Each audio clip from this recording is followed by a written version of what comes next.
Hey folks, happy Sunday. It's that time of the week where we come to invade your houses and annoy the shit out of you, basically.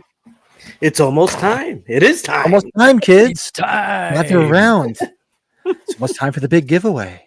The big giveaway at Stop it. 7 Central and 5 West Coast and 8. There we go. Perfect timing. I love it. Hey everybody. Welcome back. It's that horror movie podcast. It's on Sunday, and we're super excited to have a special guest tonight. Matt from Mad Blood is joining us, doing double duty because a lot of people that are in our chat, there are a lot of transplants from the Slaughtered Lamb, and I'm sure we all watched the Slaughtered Lamb this morning and saw Matt on the Slaughtered Lamb, and it was a lot of fun. Thank you both for having me on. Really looking forward to it. Love what you guys do over here. So yeah, it's going to be a fun chat. Awesome. Yeah, great. So tonight we'll probably jump right into it. We can just talk to Matt a little bit, get a little to know him a little better, and we'll go right into our main topic. Because our typical fanatics that hang out with us know we do several things, and we're known for the marathon. You know, we're like, oh yeah, we'll only start for an hour and a half. It's like 3 hours later. It's like SpongeBob. 3 hours later. It's one of those. We're still going. So we'll go into the David Gordon Green trilogy stuff and see how much Matt can hang out with us, because he's got a little bit of a limited time with us, and we'll go from there. Nice. So yeah, you do a lot of Halloween stuff, so obviously we're Halloween guys, but we didn't want to do this podcast specifically just Halloween stuff because we're horror fans. Obviously, big emphasis is Halloween stuff. Where would you say your emphasis lies? Because I just from watching your content, it's not all over the place in a bad way. It's a good way. There's a broad spectrum of what you do. What got you into it? What's your horror mainstay? So like obviously I'm Halloween, Brett's Halloween, and so forth. For me, I mean, I definitely lean back on some. It sounds cliche, but some of the big ones, definitely Halloween without question. Halloween has some of the most consistent movies that I enjoy. I mean, obviously it's a huge franchise too, but Scream, Halloween, Friday the 13th, like those are kind of the pillars for me. But yeah, I mean, as far as the channel goes, really, I try to diversify it a little bit. I don't want to get, I just try to diversify it a little bit. So kind of cover everything without a doubt, but always going back to the classics without a doubt, because in the end, we have to enjoy what we're talking about and just have a good time dissecting the different movies. And to me, a lot of the classics like Halloween, I mean, there's just so much to talk about, especially when we're passionate about the franchise. There's an endless amount of things, whether it's monthly or, a couple times a year or whatever it is, especially this time of year, it's just fun to talk about. So yeah, it's kind of everything for me. Like I'm getting ready to do a video on the Blair Witch Project coming up soon. Nice. I just posted a video about Terrifier 2, Terrifier 3. So the Terrifier one was good stuff. Oh, thanks. Yeah. Appreciate it. That was a long one. Yep. The copyright gods were not in my favor on that one. That was annoying. Oh boy, they got you, huh? They got you. It hasn't been an issue at all with any of my videos for a long time, but Terrifier's been a pain in the ass, like with any clips. So that's annoying, but still, that was fun. That was fun to go back and revisit, which you wouldn't think, right? Yeah, I would for independent stuff, but yeah. Universal is usually my biggest nemesis. Anytime I post a lot of H2 stuff, especially now because they're whoring the shit out of the license, I post a lot of H2 stuff. Like I put together a video. I was doing a series where I would write down why such and such is so good. Like why is Halloween so good? Why is Halloween 2 so good? And nobody gave a shit about any of the other stuff. I started posting clips, and how they say if you put a clip in there, make it like however many seconds long, no audio, and they just beat it up. Universal's just like, no, that's mine. We need that ad revenue. Yeah, Universal's brutal. I try to keep my clips like under 10 seconds. That usually helps. That's right. Universal doesn't give a shit, and Terrifier didn't give a shit either. Like all the clips were short, like 7-8 seconds, and they're just like, nope, taking it all. I'm surprised too, because that's still independently owned by Damien Leone, right? Because he didn't go through the studios. Well, I don't know exactly like the rights with Terrifier. I'm sure he kept a lot of it. I mean, there's companies definitely distributing it. I think Bloody Disgusting's got something with it. That's right. Yeah, exactly. You can always check the copyright too to see who's flagging it. You know what I mean? And see, does it say Universal or does it say some PR company? and it was something I didn't recognize what it was. It was like gibberish, and I tried to re-upload a few times, and then eventually I was just You're like, "All right, no, fuck it. Yeah, What am I man, gonna do?" whenever we have somebody on that that has their own platform or streaming show, I always like to ask, what one or two shows somebody's just getting to watch your stuff? Which one or two shows should we go check out? Go back when we go to your channel. Which one is there a couple that stick out to you that somebody that's new going to be watching your stuff to watch? Yeah, what's funny, and you guys know this too because you're in the space. You'll make a video, edit the hell out of it, put so much time into it, and you're like, this is gonna be so good. Everybody hates it, but you love it, and then it's Yes, I know the feeling. I don't know if Matt you've knows had that experience, but I definitely Yep. have. You know, it's finding that. But for me, yeah, people have really resonated with me covering like the franchises. I do this Rotten Tomatoes ranking essentially where I rank the movies based off of Rotten Tomatoes score, and then I give my thoughts on whether or not I agree with it. So like Halloween, you're the people, you know, on your channel, obviously a lot of Halloween fans, I'm sure, especially, you know, some of the folks coming over from TSL and things like that as well. So yeah, I would probably say the one video would be that I'm definitely proud of. I had a great time filming it. Was probably the Rotten Tomatoes Halloween video. You know, just how Okay. they rank it, and then I also whatever movie's in last place and whatever movie's in first place. Not to make the video too long, I do those. I also read some of the critic reviews, and I try to pick Okay. out some hilarious ones or ridiculous ones or ones I agree with, and get a good variety. And it's pretty damn funny, you know, especially when these are people who write for newspapers or just well-known critics. You're like, you said that, you know, it Really? it can make for a fun conversation. So yeah, those are fun ones. So You make us think of Pat and I've talked about it a few different times. Obviously, I being here in Chicago, Siskel and Ebert was big here, and I know they were national. You ever gone back to watch some of their old reviews? Like we always go find some. I funny old do. reviews that they've Brett done. knows I do. I went on this 100%. tangent and was watching tons of them just for shits and giggles. And I I just get got- yeah, and I get the eras. Things are different, you know. Like The Thing Right. was critically shit on in the early '80s, right?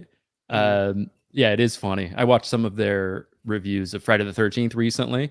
Oh You know, yeah, and like the most prude. Some of their reviews are like so prude, and it's just like what are we choir boys over here? Like there's a little gore. I'm sorry. Whoa, you know. It was more Gene Siskel. Gene Siskel was Was the Gene one more who strict? really Oh, really hated horror. Like Roger Ebert, you'd catch him. You know, although they both did praise Halloween '78, but you catch Ebert leaning a little bit more towards like fun. I mean, you watched the review about Reanimate. He liked Reanimator. He liked Dawn of the Dead. He did like some real mainstays, which were, of course, Gene Siskel. Rather, it's like, Yeah, Ebert, I believe, if I remember correctly, gave Blair Witch, because I just covered that, the original Blair Witch from '99. He gave it I think a 4 out of 4. So he liked that movie too. But yeah, it is funny going back. they were on. Johnny Carson clips come across my feed just because grew up watching Carson, who didn't at the time, and there was a spot when Three Amigos came out and Chevy Chase was on, but then after that they had Siskel and Ebert on. I think might have been the first time they were around with Carson, and they were talking about what's the good movies to see. And they just butchered Three Amigos with Chevy Chase right behind them. He's like, don't do that to my next film, Funny Farm, please. I need people to go see it. Yeah. and we're big Funny Farm fans too. God, I love Funny That's Farm. funny. We said that. Yeah. Is that horror? I haven't seen it. Oh, Funny Funny Farm? Farm? Oh no. Like dark comedy. Dark comedy. Dark comedy. It's Alright. only PG though. It's it's not even PG-13. It's that's a fun film. Check that out if you like Chevy Chase. It's like a Chevy Chase I sleeper do, even film. though It's fun. apparently he's a giant asshole. You know, I'll still check it out. Yeah, I've met him. He's an interesting cat. I'll say that. Yeah, but I mean, he's a legend. Like some of the most iconic movies that are in the normal zeitgeist of the world, right? Just, Well, look at all the vacation stuff. That's so big. And Caddyshack, Yeah, another big movie Caddyshack. Siskel Love and him Ebert in did not Caddyshack. like. They did not like that movie at all. And of course, now they probably consider it a classic, or they did after it came out. what, Caddyshack? Yeah, they hated it. Oh god, yeah, go Yeah. look that one up. I Classic. think they gave it a I star love and a that half movie. or something. Really? Yeah, they shit on Or some two of the thumbs classic down, I should comedies. say. Yeah, It's one of the They're like, best comedies "Seriously, guys?" ever. My guy, sober up. Come on, you gotta seriously. You know, the 80s were a wild time. It was a wild time. It was. I couldn't expect them to like Weekend at Bernie's. That was a video I just watched with them reviewing Weekend at Bernie's. Yeah.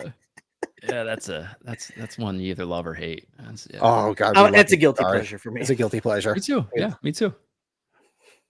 It's one of those you can be on a trip with friends or just hanging out with a bunch of buddies, and you can bring up Weekend at Bernie's and have laugh your ass off about it. Yeah, a guy that's being carted around dead. It's like how many people have done that, really, right? Yeah, or you have a buddy that's like half blacked out, drunk. You know, it brings you right back. Or Men at Work. They carry around that dead guy around. Men at Work. We're big Men at Work fans. Big Another Men at Work movie fans. we love. Yeah. Another one's. Well, I mean, and you look at the Weekend at Bernie. Look at how it crosses over to horror genre, right? The New Blood. Oh, with Terry Kaiser. Yeah. Terry Kaiser was the asshole psychiatrist. Yeah, that's true. Damn. Yes, indeed. Actually, we have around. I'm gonna jump on this super chat. Travis, what's up, man? Says 999. Thanks, Travis. Super chat. Seasons, beatings, and trick or treat, everyone. Travis is one of our big followers. He's a great guy. Big skateboarder. Go check out his channel. I don't know how he does it because I would break a hip. I'm too old Now for that. Then when Matt was bringing up Rotten Tomatoes, now I'm thinking of Darren saying Rotten Tomatoes. Rotten tomatoes. Tomatoes. Yeah. Yeah. Aluminum. That's a fun one. And I'm pissed because I was supposed to be out there in 2 weeks because they're all going for the Love of Horror convention in Manchester, England. And that would be fun. I was supposed to go, and we had a lot of unexpected financial things come up this year, so we I kind of can't go because it's my wife and my 25th wedding anniversary next month. Thank you. Yeah. She hasn't killed me yet. Maybe next month. Hopefully, in my sleep. I just always said, if you're gonna kill, just do it in my sleep. Or next week. Yeah, or tomorrow. It's not to go to work. Just do it tonight. I don't want to go. I think you're in a healthy relationship if at least once a year you wake up and she has a pillow over your face and she's almost, like she's right there. Is it wrong when I'm holding the pillow and she's trying to pull the pillow away? And I'm like, just do it. Yeah.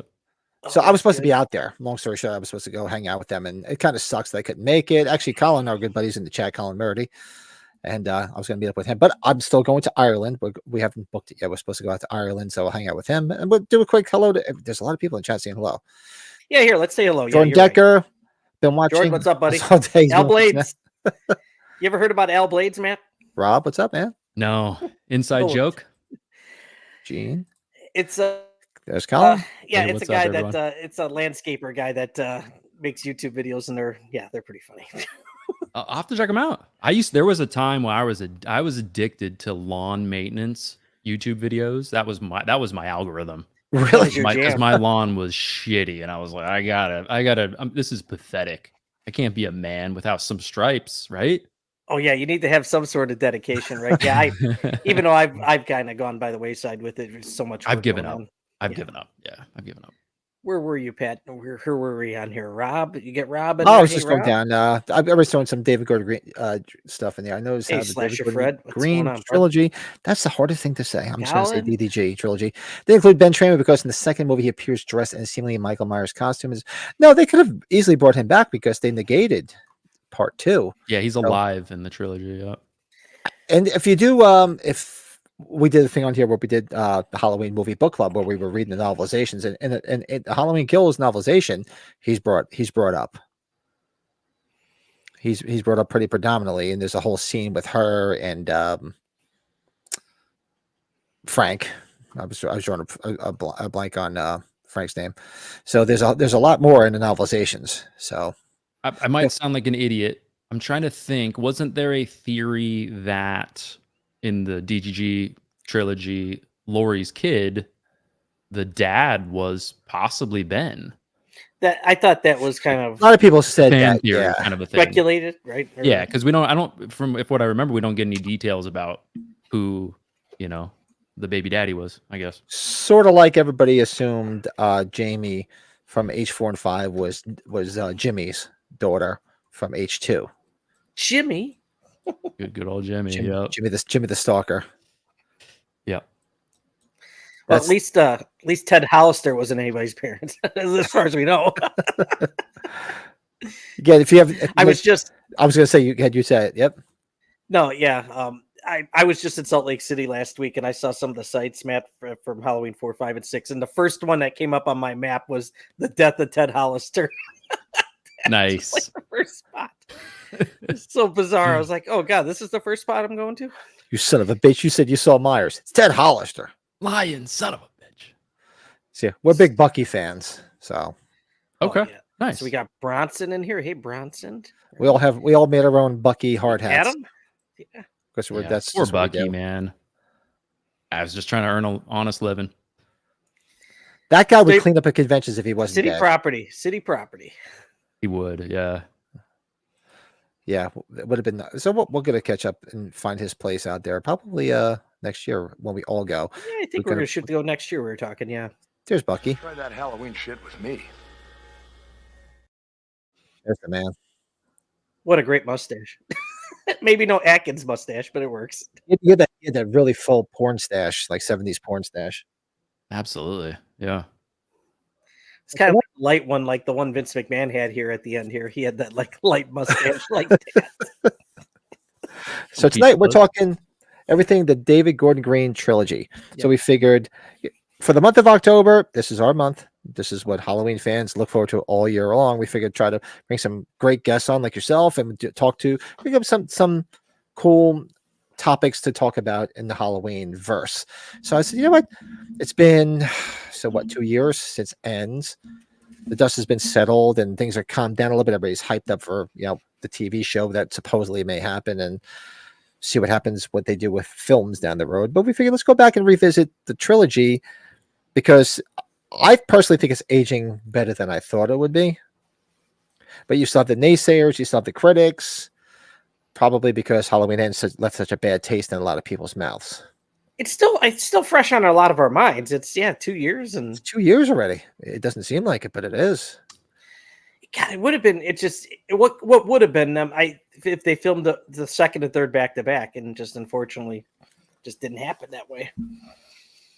So for me, if you look, so we could start with some things that they got right, and I'll just go off and say the biggest thing that they got right that they never got right since obviously the first two was somebody finally got the fucking mask right. Oh yes, absolutely. He didn't look like Ronald McDonald like an H4. He wasn't metrosexual like he was in Resurrection, and he wasn't completely confused because he didn't know what mask to put on in H2O.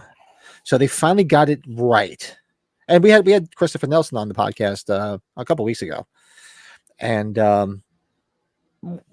amazing. I'm like, thank God you got it right because nobody else did. Yeah, I will give Rob Zombie credit. I'll give who's the guy that did the mask for him? I always forget his name. Oh God, the guy that did the special effects. He does all his zombies movies. Somebody help me on the chat. And Christopher Nelson's friends with him, and he that mask wasn't bad. I will give the zombie version. I like the zombie masks a lot, actually. Yeah, personally, I do. Yeah, he did a great job. I do when they're especially beat up. When the second one, when they rip off half of it, I didn't like as much. Yeah, the clean one I think is okay. The dirty mask at the end, the rot mask, I think that one's my favorite, and then the part 2 I think is fun. I think it's a good time. It's not bad. It made him look more evil, like the scene where they're in the Rabbit Red and he's killing the dancer, and she pulls the piece off. And when he turns and looks, when you see that one section of his eye, I think that's actually cool as hell. Very creepy looking. I mean, it demystifies it. He looked like he was in a rage, which made it look he played the part well, right? Rage. Yeah. You know what demystifies the whole thing is that we look back at age 45 over a year ago, and there was me, Brett, my wife, and several other people sitting at the bar drinking with Tyler Mane. So it doesn't seem as scary anymore when you're hanging out drinking with him. Tyler Mane to Anthony It Michael changes it. Hall to who's the lady that was in all three of them? The cemetery lady. The the one that cemetery died, lady. that gets the light Cemetery bulb in lady, the yeah. throat. My wife hit it off with her. She was hanging out with her. What the hell? Her, yeah. And then she's pissed in Ends. Yeah, her Her caretaker is like, what the fuck? It's all your fault. Yeah. That was a good kill. I mean, that was a good thought kill. That was fun. That was a good time. Oh, good stuff. So that's stuff, but that's one thing I will say. Kudos to Chris Nelson and company. Great mask. All three of them too. I mean, all three of them. Right. That's why fans like them. You know what I mean? You see so many people doing, just Thanks, Jeff. repainting them. Eva Tyler. That's her name. Painting them, rehauling them. Okay. People are rehauling them and everything, right? They sell like crazy. The burnt look. Yeah, it's a great mask. Yep, very consistent. It's a great mask. I'm pretty sure the next one, I think a lot of people would probably say, and it's easily John Carpenter's score, the music with his son. Yes. Right? Music for all three of them. I feel personally they kind of deteriorated as each movie went down. Probably how I felt about the movies themselves. They deteriorated as the trilogy as they went on. But yeah, the music all in all has been great. Was awesome in all three films. And people have to remember, and I don't just remember the 2018 movie has that extended version soundtrack, which is even better. I think a lot of people, I'm sure us diehard fans know that came out, but I think some people listen to the regular one. Go back and get that extended version. There's a lot more to it. Because the way they set it up is sort of like when they did the was it the 30th anniversary of the Halloween soundtrack, where they put sort of like they did for the original Japanese release on vinyl of the Halloween soundtrack, where they put sound bites of the film in. So they started it from the beginning of the film. All the music's in order, and they put sound bites. So it's like basically, if you listen to it, it's like you could just listen, and it's as if you're watching the film from start to finish. And that's easily the best thing about the original soundtrack, right? When they did that, I think it was for the 20th anniversary. Pat, I think it was 20 or 30th. I forget. God, it's not like I don't have a lot of shit behind me to look through it. It's back here somewhere. It's back there somewhere. I know. It's like we got it somewhere. But what about you, Matt? What do you say? Yeah, I mean, you guys took a couple that I would 100% agree with, especially when you're thinking about all three of the movies, because those are good in all three. The next one that I would mention is, I would say if I had to not choose the ones you already chose, would be the kills. I do have some criticisms with some of the kills in Halloween Kills, personally. They're still fun, but I think the kills, I mean, you've got the junkyard scene is really fun and ends. You have the scene at the radio station, got some good kills there. The tongue scene, all that whole deal, I think is fun. And I think the kills in 2018 are good as well. So if I had to choose one that you guys have not already chosen, it would be the kills, I think, are a good time. Nice. I didn't even think about putting that on here. Nice. I wrote it down, but that's good. Yeah, very cool. It's as like if you want to call yourself call ourselves like Halloween purists or snobs, so to speak. Of course, it's snobs. It's amplified, but it's like, well, it's not the same intention as Carpenter started. It's like, well, but that was a different time and era. Totally different. Everything was a lot different then. It was a product of its time. But yeah, the kills, it's not too over the top. There were a few that were. It was nice that a couple of the kills were funny, and they injected a little bit of humor. I mean, come on, who doesn't want to go to a convention and go there with like an iron and have the iron lady sign the iron for you? That's a big joke. Did we mention that to Sean? Like, when are you gonna get the iron lady at one of the conventions so she can sign irons for us? Oh God, it'd be so good. Female Rambo. Yeah. Female Rambo. I feel like an idiot. The iron. What you mean, like a clothes iron, or what are you talking about? Oh, you never seen that lady? Yeah. I'm trying to think of the kill. What kill are you talking about? When he's on the ground in Halloween Ends, when they corner him in the street after Pat, I'll find it while you're saying kills. In Kills, when Judy Greer grabs the mask when she goes and rescues Allison at the Myers house, and he follows her. And remember, everybody surrounds him. They all surround him. They all get their turn like it's fucking Pokemon. When they pan around, look to your far left, there's a woman standing there with an iron. And not a golf iron. You're talking about an iron, like an iron, like she just like was ironing and ran out of the house with an iron. Yeah, go back and look at it. That's the big joke. Like, when are we gonna meet the iron lady at a con? I sent it to you, Pat, so you could put it. It's like circled and everything. I never saw that. Yeah. Oh yeah, she's right behind Tommy Doyle when they were all in the street. Yeah, you go back, you'll see her. Yeah. So I do have a lot of criticisms with the kills, but we're talking about the positives. So I do think overall they are solid, very solid, even though they're different than the original, of course. Yeah. All right. Another what they got right is watching 2018. Of course, I was super excited. I was there with the whole family. It was like a family outing, like we were going to Disney. I'm like, come on, we're all going to see Halloween. So I got tickets. Let's go. So we're sitting there in the theater, and I'm like a kid in a candy store. And I'm just like, please get this right because we waited for so long. And man, oh man, did they nail? Obviously, they nailed the mask, and come along with the mask, they got the movements down right. Very Oh, Nick the shape. Castle-ish. Yeah. The shape was back. His movements, the tracking shot alone, where he's walking down the side of the house, and it's very reminiscent of when they go to the Elrod house. He kills the woman. And just that long tracking It's the shot. hammer.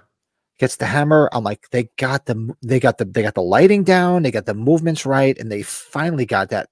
It was just took me right back to first movie I ever saw was I saw Halloween back in 1980 on cable. I'm an old fart. The first Halloween I saw was Halloween 2. I saw it in the theater in 81. So it took me right back to like seeing that in the theater. Like, yes, they got this right. Finally, So to me, the movement, the look, all three films were perfect. Perfect. Yeah, I think we would all agree. Just James Jude Courtney, Myers, the Oh, yeah. mask, the movement, the kills. What he does is pretty damn solid in all three. I I think yeah, it sounds like we agree on that. I think he's kind of all of a sudden become pretty much the runner-up of the series, right? Arguably, after Yeah. Castle. Well, Dick's good too. Got straight out of context. Yes, there we go. I have some hot takes with the Myers ranking, definitely, I would say. But it's just my genuine feeling. Gotcha. Yep. I love, James Jude Courtney's definitely. I haven't done or thought about a full Myers ranking, and that would be too long to talk about here. But yeah, I do really like Tyler Mane as Myers, just as He a was good. different flavor, because I like that version of Leatherface in that era, that bigger, more menacing, played by Andrew Big, Brzezinski. intimidating. Yep. Derek Mears playing, Jason Voorhees in the 2009 movie. I like that different flavor. It's scary, in my opinion.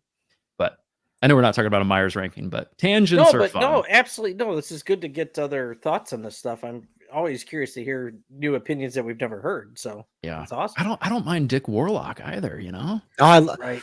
Like, yeah, I didn't some mind it people say because robotic, but and people had arguments for that, saying, well, you know what, if you just went through the shit that yeah, he went through in the first bullet film, wounds, he'd be slow, he'd be moving, and man, like I said, I told these guys a story and everybody in the chat before, man. I remember walking out of that theater, man, that scared the shit out of me.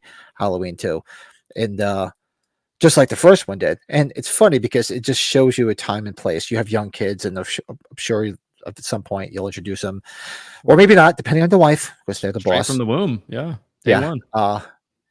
I couldn't wait to show my kids Halloween and Halloween 2, and they were like, yeah, it's okay. Because they're so desensitized to what's out there. Like I go, guys, when this was the shit when Daddy was younger. But yeah, it took me right back to that. But I will. So not that I'm going to give a ranking, but yeah, my top 4 would probably be, Castle, Tyler Mane, and Warlock, and James Jude Courtney. Courtney. Yeah, and then everybody else kind of falls in one pile after that. I could definitely. Yeah, they're all there. They're like all in the bullpen. Yeah, the bullpen. I like that, the bullpen. That part of the rotation. Yeah. Yeah, I'd probably agree with you, man. Like those, they're different in their own way. There's nothing overly goofy or overly weird or distracting about them. They don't look like they are trying to go for, some surfer bedhead look with the hair, like in Resurrection or H2O or something. But yeah, it's too bad H2O to me didn't have more consistency, because there are moments where I think Myers in H2O is great. Yes. Maybe that's because of my age, because I love that Scream influence on the franchise, which I know not everybody does. But that the mask that Laurie sees in the door in the circle window, the teaser trailer one, or in the actual movie? There's like in the movie window. Yeah, the teaser when trailer they come had the face to face. Yeah, or the mask at the end when she chops his head off. I think if we could have had that look through the whole movie, like that's pretty damn scary. Yeah, that or the H6 mask that they used when he was after Marion Chambers at the beginning. I was happy with that mask, because that was a form of the H6 mask. When did Michael get the third base with a Funyun? I just I'm reading this. I'm like, what? King of sanity, I like. Hey, dude, that sounds great. Yeah. Well, what we've kind of hit on a little bit, and I don't know, I've been on this rant maybe just recently, especially after seeing the Myers house from Halloween 5 last weekend. The David Gordon Green trilogy got continuity right. Continuity galore. I'm just talking continuity in everything. I think just the word continuity. Like, look at the needle and the mask, right? The Myers house. They built the Myers house. That whole street, that whole look, the whole look of it. The continuity. The station wagons out there. Yeah, right? I was about to say, who here noticed the station wagon first watch? Not first watch, second watch for me. I'll be the first to admit I didn't notice it on first watch. Second watch. No, not on first. No. Yep. I was the second watch. I was like, wait a second. This is station wagon. But yeah, look at all that stuff in Kills. The dog being in the house, Attention right? to detail. Second to none. The gutter and the window, right? Strode. They hit it on all cylinders with that. And yep. I guess maybe when the other sequels came out 30 years ago, that was a big bunny thing to do. They couldn't really do it as much. Then again, it's also kind of expensive to do it now, but they have more availability of things to do, I guess, to make it work. More techniques to make it happen. And they probably had more people in the production dotting those I's, checking those T's to make sure that continuity was there. When it comes to like the actual creative story and it being cohesive, that only is gonna rely on a few people, instead of a million. That's more of a subjective choice, and that's a topic for later. Definitely is the whole story. I get it. Don't you get a kick out of like how then the Myers house later on in Kills is the color of the house as it is present day in Pasadena? I still find it hysterical. I don't know why. Is it? What is it? Kind of like a bluish? That's the color of the house present time. Yeah. Yeah. I want to say, are you talking about the flashback? Well, no. Remember how the couple that lives in the house? Yeah. Big John, Little John. Yeah. Big John, Little John. Yes. The color of that house is with the color of the Myers house. There's the color as it is present day. Oh, when they renovated it. Yep. The renovated. That is funny. Right. Yep. That is funny. True. That's another one. So another thing that they definitely nailed, and I would have to say, all right, if I had to look back at the films and pick films that didn't have this, aside from H2O. H2O, Resurrection, and I think that might be the only ones. One thing they got right is the atmosphere. It feels like Halloween. The setting, yeah. The setting makes you feel like Halloween. Like, you can hate it's like, say people have a problem with Halloween 5. It feels like Halloween though. They give you that vibe that it's fall. I mean, it's Salt Lake City. It's not obviously the same town, but they give you that makes you feel like it's that whole fall atmosphere. All three movies gave you that in spades. So that I do like, because it feels like a movie you would want to watch in the fall. Like, if we don't watch it, we watch it all year round just because we need our head examined. But especially around this time of year, you want to get into that fall atmosphere. All three movies definitely give you that fall atmosphere. I'll say that. Like H2O, the only problem I have with H2O, like Christopher Durand was not bad. It just had an issue, obviously, with all his masks. Actually, he's going to come on the podcast, I think, the end of the year, he said. Yeah, when it slows down, right? Yeah, he was real busy with cons and stuff like that, so he's going to come on and chat. I don't have a problem with it, but the only thing about it, like you mentioned, it gave you that 90s Scream vibe, which I don't hate, but it did not feel like Halloween. It was a product for the its time. intro. Except for the intro, probably, right? The intro, pumpkin, and it's right. cold in the intro. Yeah, the rest of it, it's kind of California. Well, right. Yeah, it felt like it felt like it was Halloween on vacation. Yeah. It was like Revenge of the Nerds in Paradise. Put it that way. How we might have felt a little bit different if they would have used the original score. Who was it? Ottman that was originally going to do it before they put in all the Scream stuff in there. John Ottman. Yeah, and I had the John Ottman score because he put it out separately as his own recording, and it would have fit fine. I don't know what the Weinsteins. Yeah, they didn't give the series. They didn't. Really They should have just stayed out of shit. Better. Yeah, they just need to stay out of shit. It would have been a lot better, probably. That's kind of yeah. You think about too. Imagine all that footage that got lost when it went through the X-rays. Was it for Halloween 2? Rob Zombie's Halloween. Rob Zombie's Halloween 2. Footage. Tons of footage. They had to reshoot a ton of stuff. Oh man, you wonder how much of that was different. Probably. Yeah, that lost footage is always that's always heartbreaking. You know, You're like Yeah, we're still waiting for the police station massacre from Halloween 5. I think we pretty much got confirmation it's gone, though, right? I Yeah, think they that pretty was much said kinda- it's gone. We're never going to see it. It's just lost have for the pictures from time. Fangoria. Just the pictures, because it would have been cool to see. Because you never see, You see Meeker's Meek- just blowing up. you never see Meeker die, and he dies in that scene. yeah, kind of important, right? And plus, I think it would have given more context to that scene with Jamie's character, because I've always said it kind of makes her character, for being such a smart kid, it makes her look a little bit stupid. Like, I know, like, it's totally dangerous. This is a bad idea. You've always been making pretty good decisions, and you're just going to waltz into the police station where people are being massacred. Why would you just walk in there? So I think if we had that additional footage, that would help to piece together her decision making for me personally.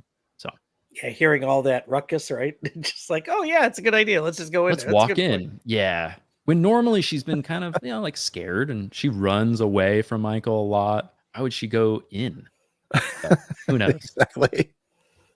Ooh, do they have a laundry chute that I could hide in there? It's just like, Yeah, I heard cops love donuts. Let's go find out.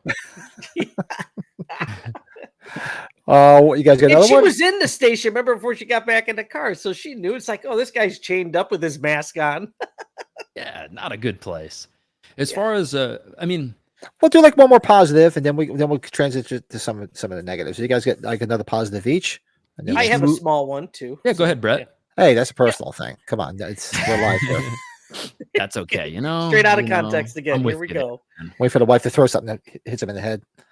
I really firmly believe if you had to find somebody to play Tommy Doyle, I really thought Anthony Michael Hall. I thought that was a hit. Maybe not It what was. the creative was in the story with him as much, maybe, but if you couldn't have Brian Andrews, which obviously for whatever his issues are, and couldn't be in it, Anthony Michael Hall. I thought that was a great. When I thought heard was that, positive. yeah, when I heard it, I said, "Wow, that's a really interesting choice. Let's see where this goes." And I think it would have done. I don't think it was his fault whatsoever. I just think it would he was dealt, because Right. he's better than that. Yeah, Yeah. it's not like everything is totally bad that he did in it, though. There's some moments, like everything in the hospital with him is just god awful, as we know. It's just horrible. It's just silly. But yeah, that was my small little other positive one. I think that's a good pick. And like you said, I agree. To me, it doesn't seem like what you're seeing on screen, like at the hospital and whatnot, is him. It's what was given to him. That's what I feel like. I feel like he's pulling off as best as he can with what he's given, the script and everything. So I think that's a good choice. And he embraced it. And I think I've met him twice since he filmed it, and he loved it. He had a great time making the film and everything. He says it was one of his best experiences he had. I was like, man, that's awesome to hear for somebody like him that was in so many significant, look at all those John Hughes movies. And Yeah, he's an icon. So for me, every movie has good things that it does, but I think across the board, that's kind of hard to choose.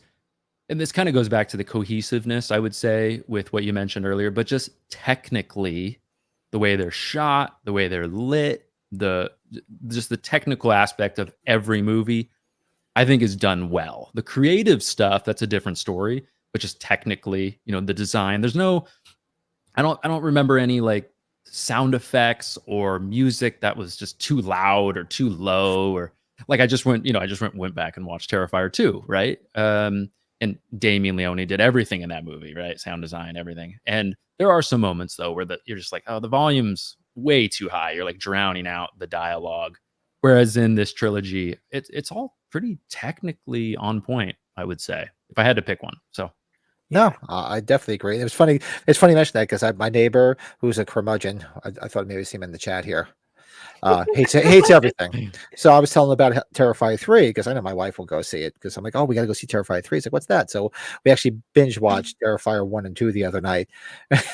and Brett knows my neighbor. He's one of my best friends, and he's met him before, and he hate him, right? He just hates everything. And he's like, this is terrible. Are you serious? I said, but he's one of those people like, this is freaking ridiculous. I'm like, are you going to come to the theater? He's like, yeah, I'll go. Pat, were you like, this is Brett's girlfriend in the second one? No, just kidding.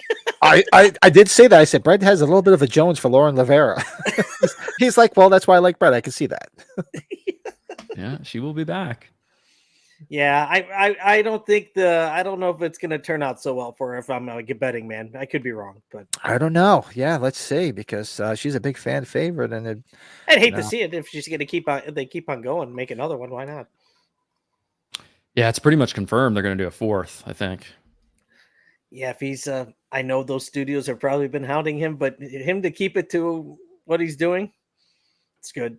Then they can't touch it as much or touch it at all. He kind of has to, like right. If you take out the brutality of Terrifier 2, the story's just kind of mediocre. Yeah, it is mediocre.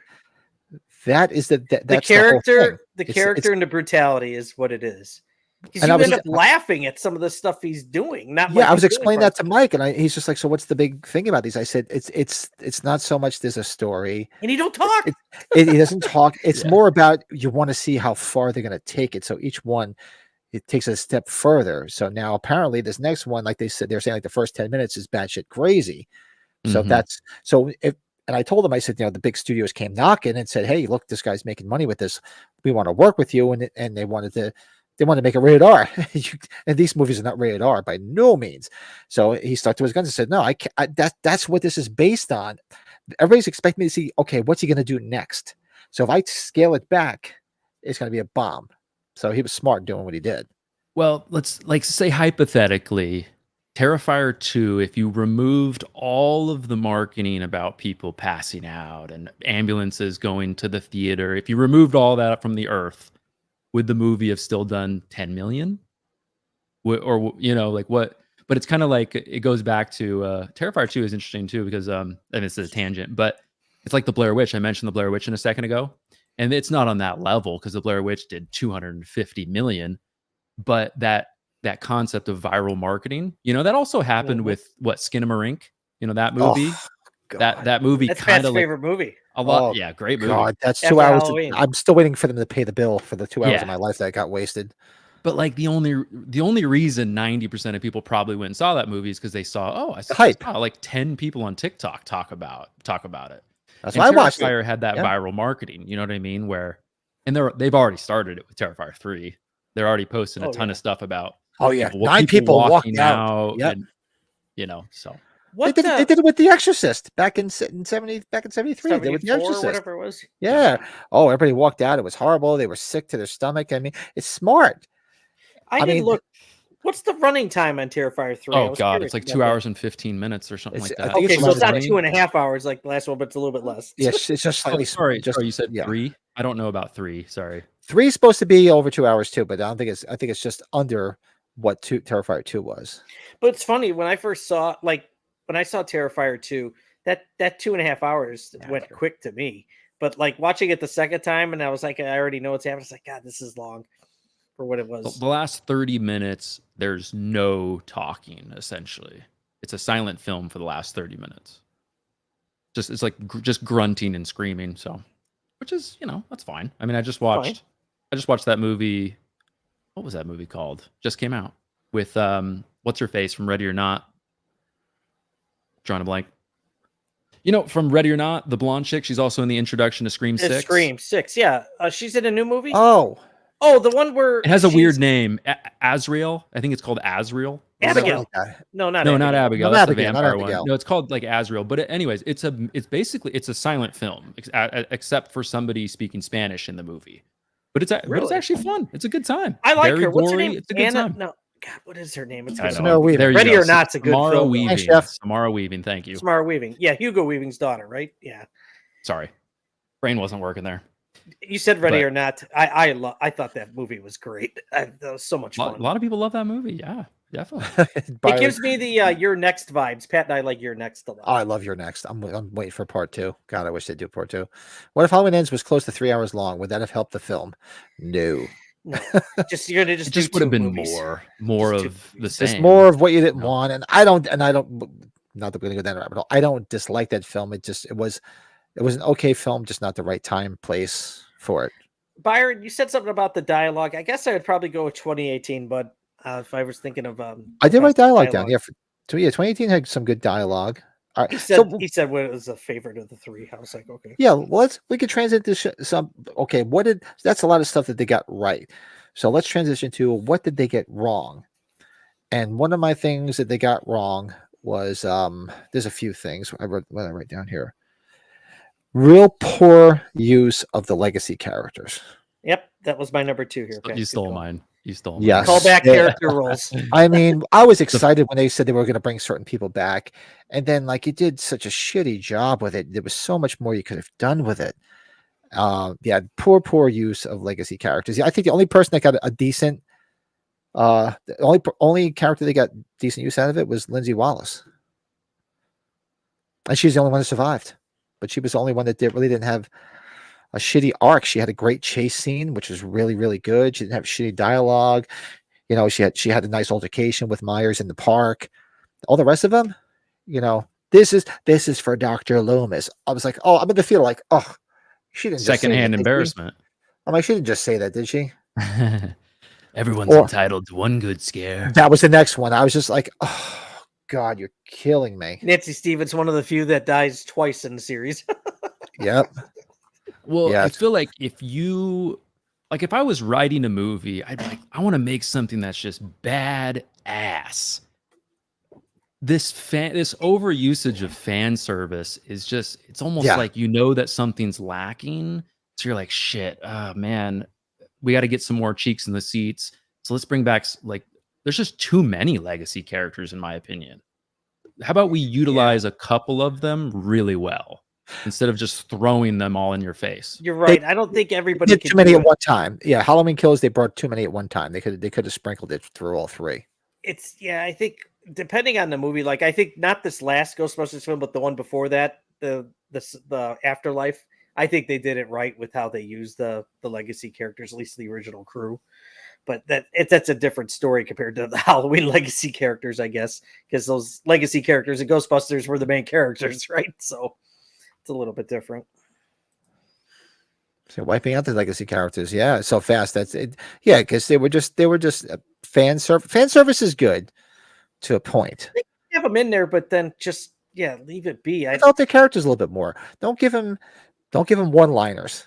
Why do you have to have Brackett any further after, even though all the hospital stuff's a joke? But I didn't mind having Brackett there, but I didn't mind having him there either. Him being there, when he heard Laurie's voice.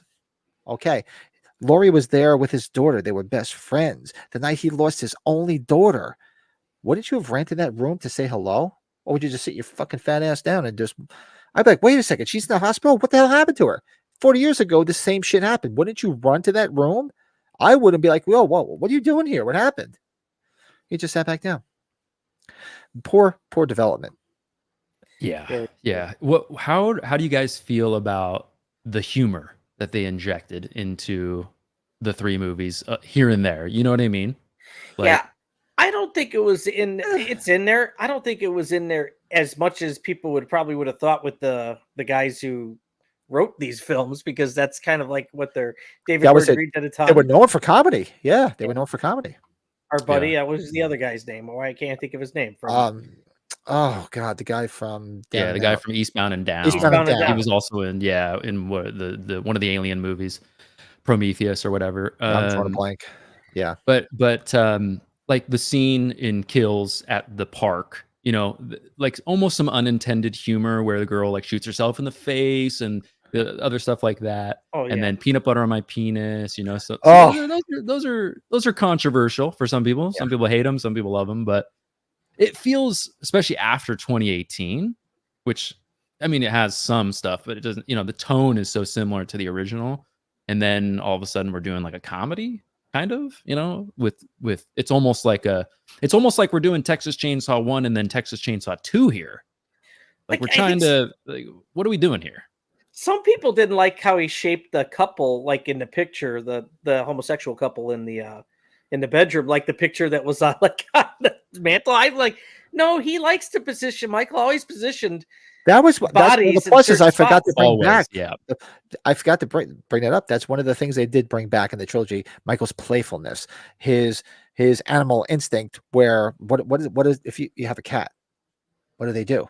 they kill something, they bring you a trophy, and they display it. Mhm. It's an animal instinct. They did bring that back in this. I should have brought that up, and I completely forgot. I know. Because I'm the trying to rest think of if I them, love they or don't do that. if I'm kind of lukewarm on that. Did they do it too much? That's what I kind of, just as we're talking about, I'm kind of thinking about that, like at the park when he displays like all 3 of the bodies with the Halloween 3 masks. Did they do it too much? I don't know. I had to think about that a little bit more. Somebody said in the chat about Julian, I will not stand, I think that's his name, Julian, right? The young kid. Julian, little kid. I will not stand any slander, I'm sorry, about Julian. So you take that back. Whatever you said about Julian. Julian was he is one of the best characters funny in the trilogy. in 2018. He was good when he comes Get your ass out of here, you're gonna get killed. No, when he comes running downstairs, and she's like, "Come on, let's go." He says, "No, send Dave." Clip up my nasty ass toenails. He had to have been inspired by Reggie from Friday the 13th 5. Right. Oh yeah, that's right. a good Reggie the point. Reckless. A little, yeah, because Reggie's great in that movie, and he, they have similar lines. I feel like. I tell you though, when Michael comes out of the closet and gets Michael Vicky, came out of the closet. Came out of the closet at Vicky in his room. Oh, and, like, I thought you were talking about something else. They turn right to him, and he's like, "Oh shit!" I just thought that was hysterical. Like, oh shit! Then that was humor that worked. I felt like that worked. Yeah, that caught. Me. That was okay. That was subtle. Even the original had subtle. Then he runs past Tim Robbins Jr. and it's like, "Dave, get out of here! Dave, you get yourself killed." Well, even like Big John, Little John. There's humor. Obviously, there's humor there. I mean, Humor even there. the guy that people say I look like sometimes. Who used to be on Mad TV for years. Oh yeah, Michael McDonald. Michael McDonald. Name, yeah. Right? Yeah. Oh really? No, Okay. stop. yeah. That guy. Yep. Tell me what to say. Yeah. I don't wanna. Anyways, Mad TV, good times. But I felt like that humor worked. Yeah, it did. I did. I like that whole When they're and getting that's high. that was they're just just like- standouts too. they're- A lot of they're people hanging out. like that. I don't talk. There's many people I talk to that like that whole scene because it's fun. It was great to see the Myers house again. First of all, the real Myers house, not the Gothic mansion from Part 5. Beautiful house. Brett was just there. It is a beautiful house. That was good. They took us back there. You saw it in all its glory. It was super nice, and they had it was a nice sequence there. Where they had the kids in the front, and then Michael was at the back. Now he's at the front. The doors open. I thought that was really good the way they did it. So, and what's the big meme that you see now? Because Michael McDonald was the only person to be killed by both Michael Myers in Halloween, and Michael Myers, Austin Powers. Yeah. Yep. That's funny. Oh yeah. The only thing I hate about that scene, or don't hate, but don't like that much, is Jordan just when put in there too. Yep. it's like it gets a little silly when they're about to die, and he's not saying like, he's not saying, he's just like Big John, Little Big John. Like I feel like, I don't know. I feel like you would act a little bit more scared in that. He's still trying to be kind of funny as he's being massacred. That felt a little weird, but anyways. I don't know. Could you guys have like those shots outside of that Myers house, even in the flashbacks? You obviously when they filmed it, it was on a soundstage. Did that really get to you as you're watching it? Oh, that's not a soundstage. You could tell it's not really outside. Did that really connect with you guys or no? I think they did a great job. It looked realistic to me the way they lit. I mean, they took it right back to just like they went back and just said, "Okay, Dean Cundy, send me your book of lighting," and they lit it perfectly, just like the use of the blue lighting and stuff like that. I thought they did a great job. Mm-hmm. I would agree. It didn't feel like a set. Yeah, I would agree. Did it feel as good as an authentic one? Probably, maybe just a notch down, but not something that's noticeable or that doesn't. It's like acting in a movie, right? If it's really bad, it's gonna be distracting. The house was not distracting at all. No, not at all. Right, I think that would take away from the continuity. It had to be like that on a soundstage, I guess, if they're trying to keep that continuity intact. So I told these guys. So when Halloween Kills came out, obviously, you can always see it comes out on most movies come out on Fridays. You can always catch it on a Thursday night film somewhere. So I went by myself to a theater, and there was only about 20 people in the theater, myself and a bunch of other people. And when they took us back to 78, dude, I was like a kid in like freaking Toys R Us. I was like, yes, and then I'm like, I'm like, I didn't realize how loud I was being. They're all looking at me like this big fat bald freaking 50-some-odd-year-old guy, and I was like, yes. I'm like, this is great. I'm like, this is where I wanted to stay. I'm like, and Chris Nelson was on. He said like pretty much the original script was like 90% in 78. But the only reason they knocked it down is for budget reasons. And I was like, oh my God. I said, you're making my keyboard go up here. I said, could you imagine that if we got a film that was 90% in 78? That would have been amazing, but just budgetary reasons. Just now we can't do that. Yeah, you do the majority of the second one in 78, and then 3 ends could have been the continuation of the night instead of going years later. But oh, man, look at Jordan. There's so many routes they could have gone with a third. You know, like there's just so many routes. But it seemed like they had. I mean, this is a tangent too. We're not talking about this yet, but it seemed like they had this script already set to the side in some sort of a form, and they're like, shit. I think the studio is only going to let us make one more of these. So let's do it. You know. Yeah. Look at Jordan. Regardless of what happened in the first 2 movies, let's just try this. Did you know Tony Moran played Michael in the flashback scenes? His likeness. Is that what it was, right? We'll introduce Matt to some of our Tony Moran stuff here. That's a cunt right there. That's a what? The bad word, the CUNT. Oh, okay. I was just making sure. Yeah. I thought so. He was calling Sean Clark one. That's what he was saying. Oh man. Yeah, that's the podcast. That's the podcast we were talking about earlier. That got us said that. Nice. Yeah, there are more clips like this because I gotta. He was hammered. What kind of cunt does that? Jesus. Oh man, damn! Holy. Was he hammered? He was not hammered. He was obliterated. Only if he just understood his role, because his role is significant. You've made a career out of 2 seconds. You've made a career out of 2 seconds. You don't have to go. Just being like, hey, I'm the guy that did this, made this. It's like, no, dude, come on. Just chill. Yes. Yeah. Enjoy what you did because it was pretty damn significant. Did you hear about that too, Matt? That Chris Nelson actually confirmed that there was an alternate ending with this involving Silver Shamrock novelties.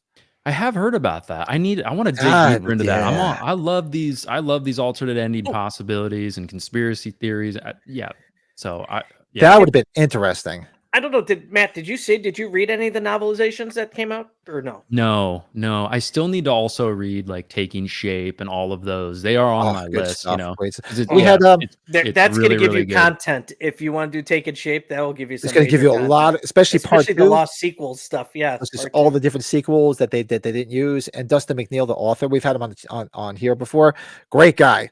And I mean, you want to talk about a wealth of knowledge of not just of the franchise, but some of the sequels, there's a bunch of Halloween people. We have not gotten to it yet, but where they actually take and they investigate and discuss a lot of the unused ones, and some of them are pretty far out there. Like the Michael Myers that turns in like the Stay Puft Marshmallow Man. He comes up. There's one where the more Michael kills, the bigger he gets, and then he transforms and he creates a whole army of little Michael Myers. Like, how the hell would you do that? How would you do that? That cocaine must have been incredible in the 80s. They must have been doing bumps left and right. Can I get some? Writing that. My goodness. Yeah. Our hearts would stop. Yes, there's some crazy. There was some that could have been pretty cool. Almost, there was a few that was almost like a. I'm sure they went to space at some point. Well, no, I don't remember a space one. I remember the one that was sounded interesting was the one where Dr. Loomis's son came to investigate. The son, that's right. His son. Yeah, his son's name. That's a trope that you could use. What was his son's name? Was it Jeff or something? I forget. It was pretty interesting. But yeah, do what we do. Go on Audible. They're all on Audible. Just listen to them because I don't have time to read. Hey man, yeah. 100%. You probably heard. We're going to give a spoiler here. You know, like the follow-ups to Resurrection, like almost every single one had or what's his name? Busta Rhymes. Busta Rhymes coming back and he was dying. Almost every single one. Oh, sure. That's the whole thing. They said that he tested good with audiences. They must have been drunk. It must have been. So we got to keep him alive. So let's keep him alive. But yeah, I almost wish they would have made it just to watch him die. It would have been. It probably would have. Yeah, it definitely would have raised the ending up a notch for sure. Would have made it a lot better. Trick or treat. motherfucker. Yeah. Now you got to think about it too. That it probably could have happened maybe if Mustafa was still alive, because he died a couple of years right after that movie was done. So I don't know. What a wild movie. What a Yeah, I try to look at the positives. We try to do that all the time. That's Pat and I's least favorite of the series, but there's moments in it that we still I can there's some still okay. enjoy. Yeah, but yeah. It's not my least favorite. It's one of those ones. Okay. Oh wow. And I think that's just because of my age. Like, I definitely, it was in that very impressionable, and I grew up in the era of like American Pie, MTV's Real World. Like, those were all the beginning of reality TV, found footage, and those are heavily woven into the life of Resurrection in a lot of ways, you know. So like, I can laugh about it. But if I was maybe like a little bit older or younger, I would probably fucking hate the movie, you know. And I totally get it. I call it what I tell everybody that I talk to that just from doing all the different content when it comes to Halloween or even other films, because I'm older. I call it a gateway drug. It's your gateway drug. That's what you started with. That's where you came into the franchise, so that's near and dear to you. So I totally get it, and that's why as much as we might say that something is not our favorite, we don't shit on it. Unless it's Skinamarink, because that just needs to be shit on. Sorry. Yeah, that was just garbage. Sorry. Yeah, I had somebody recommend that to me, and I'm like, I never finished. I'm like, why do you hate me? I did, and I walked away, and my wife's like, "Are you okay?" And I'm like, I don't know what the hell I just watched. Didn't nothing happen? And like, I don't ever want to watch it again. Camera staring at a wall. Yeah, to me, she's like, it was like one of those things like. I'm not an art person, and I don't knock people that are into art. I respect it. But like when I go somewhere and I know where you're going with this. Yeah, there's a picture and somebody just like took like 4 cans of paint, splashed it, and everybody's like, "Oh, do you believe the expressionism?" I'm like, dude, this looks like a mess. This looks like the paint, 25,000. This looks like the paint tarp that when I painted my room. There's shit all over it. I can put that up on the wall. You want to give me 25 grand for that, too? It's in my basement. You can have it. Yeah, I don't get it. Nope, my wife came down to watch. I had Strange Darling on, and I don't think either of you guys. I don't think you've seen it, or if you have. No, I've seen it. Oh, you did see it. Yet. I know it, but I saw it in theaters. Yeah. Oh, you went to go see it. Like, so my wife, as you know, it's Pat's not going to give to it. They do like this chapter thing. There's sections, and it's Quentin Tarantino-esque out of order. My wife right away, she's watching this. She's like, this is too much. But she's like, are you sure Quentin Tarantino didn't direct this? Because it was like all out of order, like how Tarantino does stuff, how it was told. Did you just a short synopsis? Did you enjoy it? I thought it was great. I actually, I think, no, I did. The chapter stuff, we don't really need to do that. That's kind of an overused thing. It's just like, don't do that. But no, I really like what's the main guy in it. He was in the Nightmare on Elm Street remake. He's been in quite a few movies in the genre. One that played the demon guy. Kyle, I like him. He's great. He played they called him the demon, right? The one guy, the male lead, right? Yeah. No, I actually really enjoyed it. I thought the acting was great. The twist, it's got some twists to it. You watch that trailer, it's not what you expect. No, it's a twist. It takes place up in Oregon. Great vibe there with that. And it's gory at the end. So I thought it was good. I was shocked to see Ed Begley Jr. in this too. Pat, Ed Begley Jr. is in this film. I was like, what's Ed Begley Jr. doing in this movie? Oh, is he? I love him. The guy from Breaking Bad? No, Ed Begley. So he was with Barbara Hershey. They were what they called the mountain people, the hippies in the house. He was the. Oh, yeah. I recognized his face. He's he's Jamie Lee Curtis's husband, regular, right? Isn't that he's in a lot of Christopher Guest films, isn't he, Pat? Ed Begley Jr.? Yeah, or maybe I know he's in Best in Show. Yeah, he's in like their inner circle, so he's been in a few of their films. Okay. Yeah. I was talking about the cop, the sheriff, who was like, "You dumb." That bitch. guy's in Breaking Bad. He's the Fed agent with Dean Norris. Yeah, or the DEA that agent. Guy. So it was cool to see him in something else, but that movie I think has been widely regarded as pretty damn solid this year. It has. It'll go down as one of the best thrillers of the year, without a doubt. I'm looking forward to Pat watching that. Then I don't want to talk any further. Yeah, I got to check it out. Yeah, I've been busy as all hell, so I've just a lot of stuff to catch up on. It's on VOD. Next week. This month. Yeah. So. It's the first time I bought one on VOD. I bought it. Yeah, the big price tag too. Probably like $20-$30. It was $20 and it had special features on it too. So that was probably nice. part of the other reason I did it. But yeah. A good movie. So I'm going down my list here. So another wrong is, now you can take it or leave it, or look at it in several different ways. I wasn't too happy with Michael Myers' arc because you wanted to start it out. Yeah, you wanted to start it out and make it seem like he's not inhuman. You want to make it seem like he's human. He's not elevated. And you could have there was many ways they could have did that where he didn't have to be elevated, but then they did a 360. All of a sudden he was elevated to like subhuman again, just like the other films. I thought it would have been better to keep it that way. Sort of like the first film. Like, the first film, in the original, he got shot and stabbed a couple of times, but in theory, I shot him 6 times. Yeah, in theory, he probably would have been laying there dead. He never would have got up. But you know what?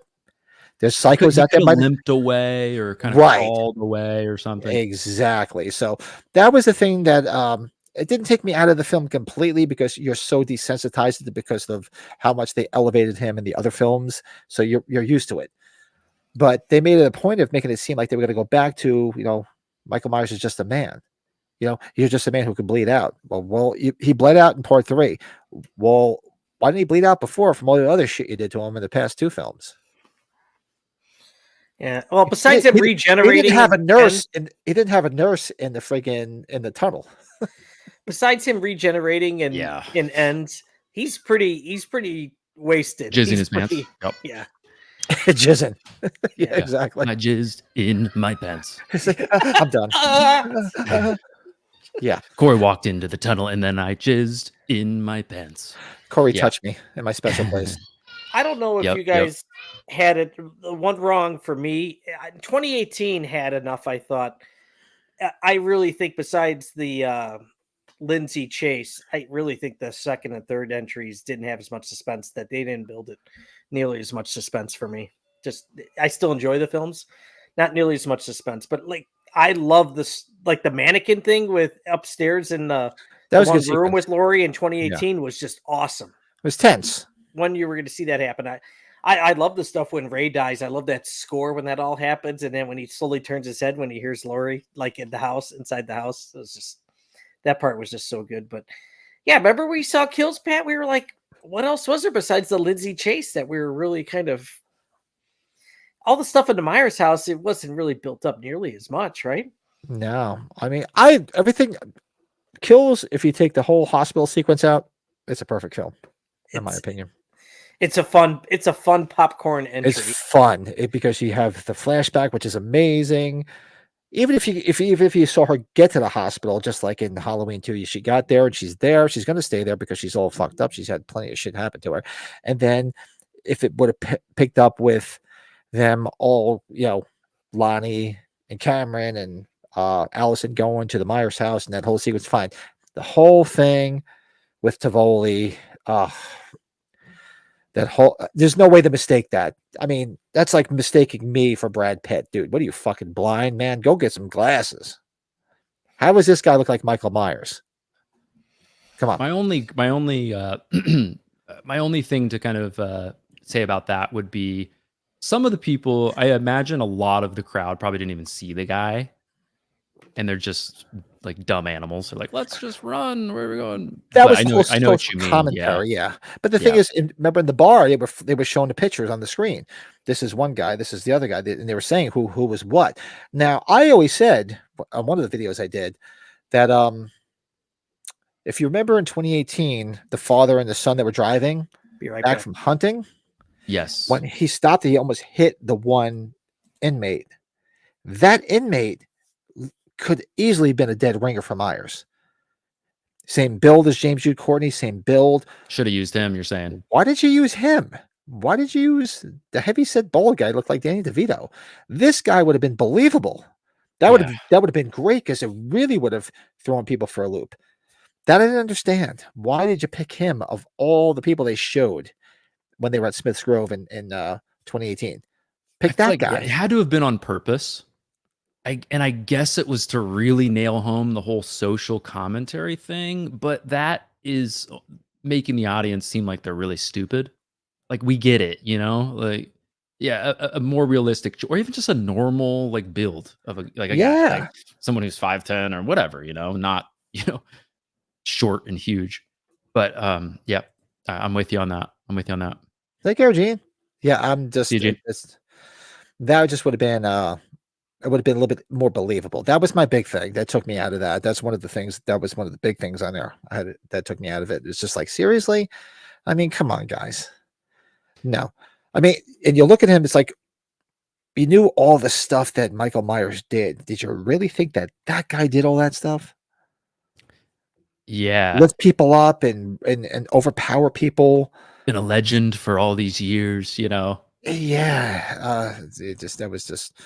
Well, even you Ew. have him crashing the car too. You've got the couple dressed up as the nurse and the doctor. A couple that I personally kind of hate in this movie. The guy like makes his wife go out there on her own. There's a serial killer on the loose right here in town. He's in there. Oh, I ain't going in there. Seriously, you gonna make her go in there? I'll be right back. You know what I mean? And then so she thinks Michael Myers is in her, BMW 7 Series, and yeah, that whole scene too. Just to talk about that character was a little weird as well. So This is a good take, Byron. Right? They could have introduced Corey in the middle section of kills instead of the stupid hospital scenes. That would have been okay if they figured out a way to work him into the story. Why not? oh Because- yeah, 100%. Even in 2018, they could have implemented him as a friend As a the student in at school. the dance. Yeah. Yeah. It could have been 10 seconds. You bump into him. Oh, whatever. Cool. But they didn't have any idea what they were going to do with ends. So they couldn't have wrote Corey in because they probably just made that up 4 years later.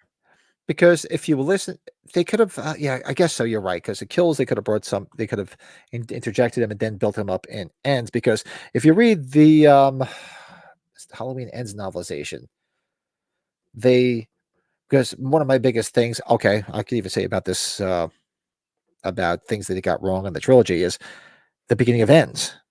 Well, how did he? First of all, he killed all these people.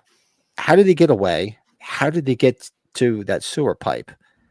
It's just like a dead end. If you read the Ends novelization, it tells you how he got there. And they should have put that in the film because it would have been a lot better, because it tells you how he got from point A to point B, and it involved a character from 2018, the girl that was hitting on Cameron at the dance. Okay. Yeah. I like little callbacks like that. That kind of means that you have a well thought out story. And they have it in the novelization where he's like at this place where they all go make out, and it's her and the guy that she's dating at the time, and he goes there, kills him, and chases her into that sewer and kills her. So they called back, like, basically a throwaway character from 2018, but that could have been Corey somehow worked into Ends, added into that story, and then brought him into Ends. Yeah. Anything would have been helpful. So I'll say a negative for me out of the 3 movies is really, I think Jamie Lee Curtis, her acting in all 3 movies is great. She's great in all 3 of them from her, what she's doing with her work. But her character arc to me, especially from Ends and 2018, in my opinion, should have been flipped. And I get the reasoning for it not being flipped. And some people like her arc and where she's at mentally and what she's doing. I get how people like that. I understand that. But I think there's more evidence towards flipping it. So you're trying to tell me in 2018, Laurie is super paranoid, right? She's building this fortress. She's learning how to use weapons. She's a badass. She's afraid essentially all the time. Where's Myers, right? He's locked up. She knows exactly where he is. He's not hurting anybody for years and years and years and years. But in Halloween Ends, Michael's on the loose. Nobody knows where the fuck Michael is. Which would make more sense for her to be like paranoid, and worried, and a very good point. But she's playing happy homemaker. In Ends, she's fuck this. I'm making pies. I'm hanging out with my grandkids. Myers could literally be in my backyard right now. So Yep. that I feel like there's more evidence to flip that. That just doesn't make any sense to me at all. She could technically have figured out some sort of a way to kill Myers when he's locked up. I mean, I don't know, some sort of a way. It would have been kind of crazy, but you get what I'm saying. Like, I just feel like it should have been flipped, and for me, that's a negative and another miscue with the writing. I never thought of that, my Matt, list. until you said it, but that's a real big thing, really big creative flip there. Well, I wrote it down. The same thing. My big is her arc at the end. Like, I didn't have a problem with her in 2018 being, I did in a way, because if they didn't disregard Halloween 2, I could understand it more, because, not that living through watching 3 of your friends get killed isn't traumatic, but after 40 years, you're still going to be like this. But had Halloween 2 existed in this timeline and he chased you to the hospital and you lived through all that shit, okay, now I can see you being out of your mind and the way she is. But then, and ends, like you mentioned, she's like happy homemaker. She's like getting on with her life. It's like, okay, wait a second. They didn't find the guy that you prepped for 40 years to stop. He killed your daughter. He killed your son-in-law, killed your daughter's boyfriend, and a ton of other people on top of it. And you're baking pies? And right, yeah. Yeah, absolutely. And I right. understand people are like, well, she's maybe going to therapy. She is now done with Michael. But especially the daughter aspect. But he's still She killed loose. Your daughter. He's still still on the loose. loose. He's not dead. He's not rotting in a prison somewhere. He got scot free. I mean, for He's 40 in years. your town. Yes, for 40 years he was locked up. You should be okay with that. At least he was locked up. Now he's not. Yeah. You would have to really clean up that story, though, if Lori was like that in Ends, her 2018 character in Ends instead. Like, if it was flipped, like you were saying, then I don't know how that works then with the whole Corey aspect. Stuff creative would have to change a little bit. Some of the story would have to been developed a bit more. Yeah. Well, what if she in Ends was now balancing therapy and everything else? So she was still preparing for Michael, practicing weapon training, but at the same time, she's still like sort of showing up to her granddaughter's events and supporting her and trying. So it's like a blend of those two things. But like maybe at nighttime, we follow her looking for Michael, like driving down the streets with like flashlights and just doing shit like that. That just would have made more sense because he's out there, at least casually. Maybe she's not hardcore looking for Michael. She doesn't have like a dog in the woods walking around or anything like that, but she's casually, kind of being on guard a little bit, but she's just sitting in her house. The doors are probably unlocked and Ends.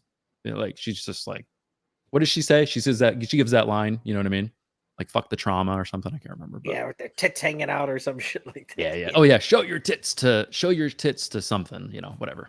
Wow, that's throwing a gauntlet down. I prefer Resurrection over 78. Okay. All right, Elevation, relax. You're just trying to be different, okay, pal? Resurrection is fun though. It is fun, but that's just trying to get a topic to come up, right? Or get a little comment shown there. It worked. It worked. Now you can do a reaction video to hot takes from my community. Yeah, it's like what? It's like what? Did you plant that person? Yeah. That's me. It's on my other computer here. It's just me. Yeah.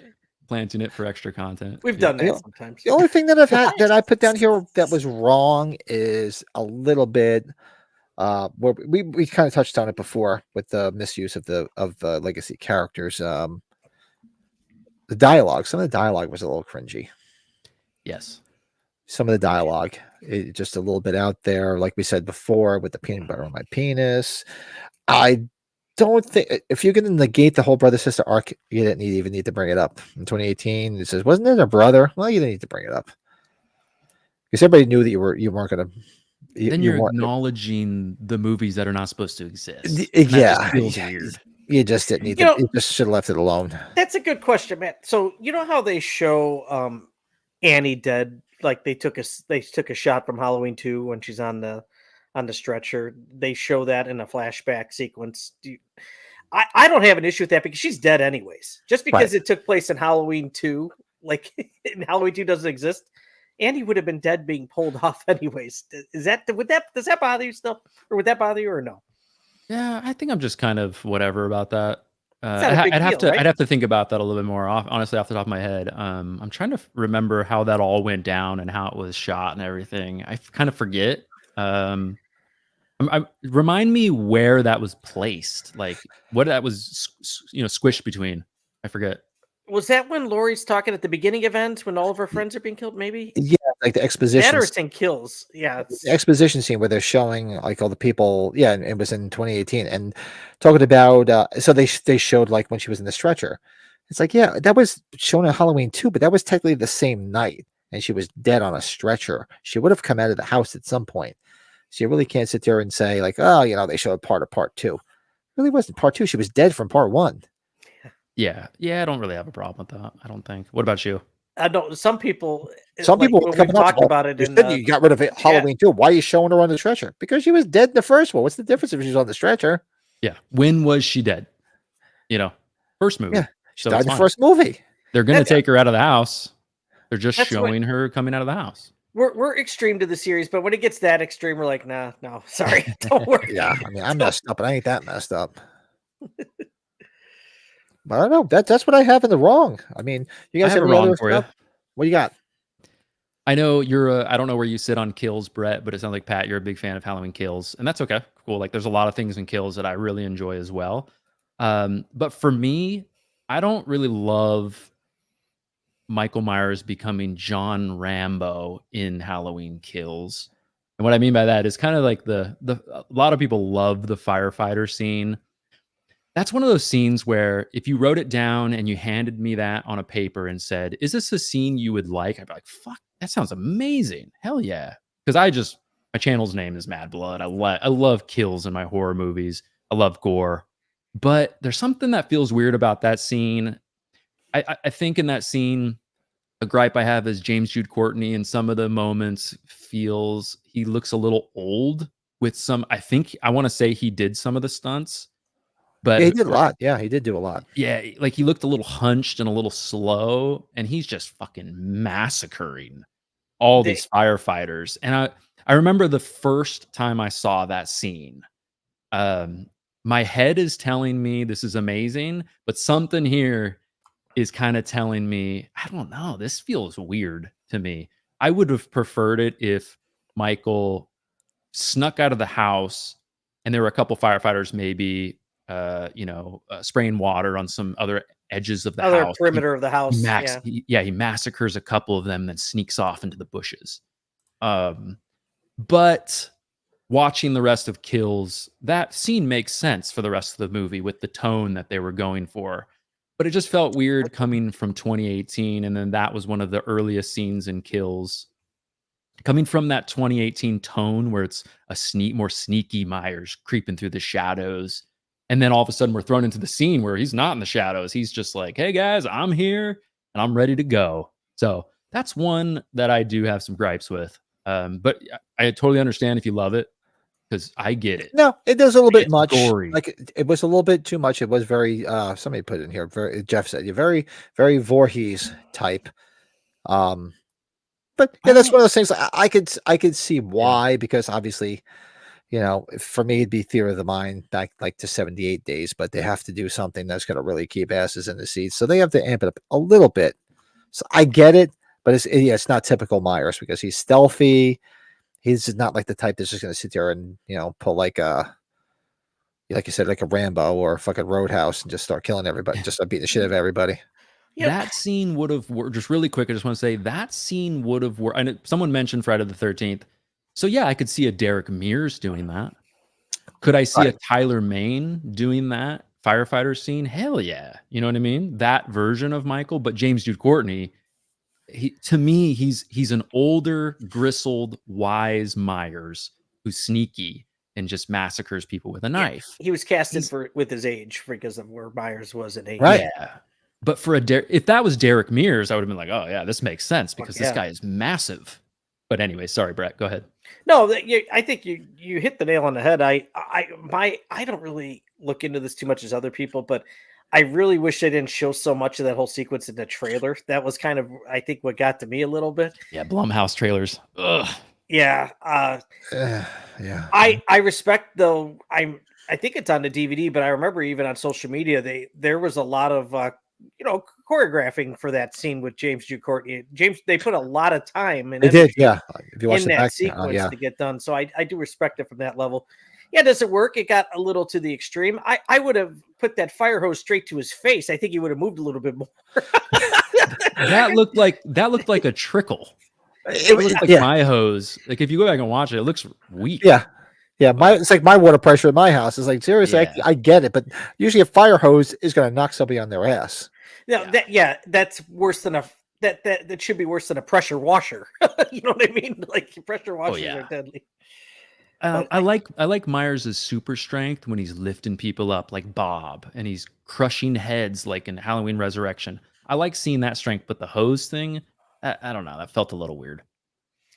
Felt a little different. I found it interesting how he got out. I know that's just part of they need to figure out a way to bring him back or make sure he was still alive when he was down there. Pat and I always joke, all that artillery she had down there, you'd figure he was doomed right away with like all the ammunition was down there.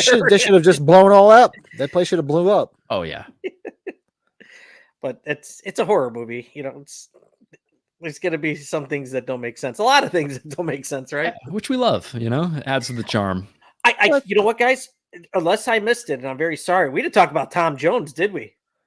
Oh, the Loomis scene. Yeah, right. Tom Jones, that's his name, not the singer, his right? name. Tom Jones Jr. Tom Jones Jr. I was thinking about it, but we did not mention it. No, because he got those mannerisms pat down, right? When he's sinking, coming out of the house. Myers Did he kill again? I thought it was great. I think they hit it. They hit a home run with it for me. That scene was perfect. The only thing that took me out of it is when he walked into the Myers house and he's like, "Officer Hawkins, did he kill again?" How does he know his name? That's the only thing that took me out of it. Assume how they all got back. Well, yeah, because he only really Hawkins was nowhere near Loomis at any point in the original timeline. Maybe he only dealt with hardware store when they only dealt with Brackett. He didn't talk to any. No, he was at the hardware store. All he talked to was Brackett. How did he know that was Officer Hawkins? It was perfect until he said that. I was like, seriously, how does he know his name? There's no reason to know his name. Seriously.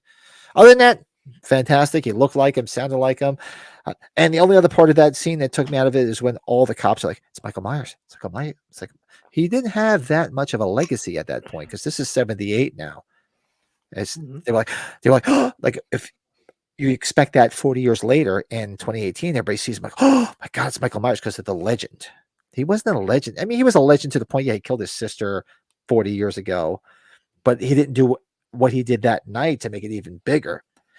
Because if you go back and watch it, it's Michael Myers. The cop's like, "Oh my God, it's Michael Myers. It's Michael Myers." Okay, yeah, that was a little too Hollywood. It was a little bit too amped up. Yeah, didn't seem realistic at all. It would have been like, "Oh wait, is that the guy who just killed Mike Myers or something like that?" Yeah, yeah. It was 40 years later. Like, say those couple of police officers, conceivably in 40 years, those police officers might not even been alive, might not have even lived in the town. So yeah, that little things like that, because we're Halloween geeks. They were like, "Hey, you really shouldn't have done that. You shouldn't have been elevated." Like, "Oh my God, this is the legend here." Really? I mean, yeah, he killed 3 people. I get it. That's nothing to sneeze at. 40 years ago, when you weren't even here, you weren't even alive. Mm-hmm. And you've got to remember now. Well, no, I'm looking. I was thinking that the Myers house isn't the haunted house everybody calls it, but that it is, because that's technically 78, so it's still considered the haunted house.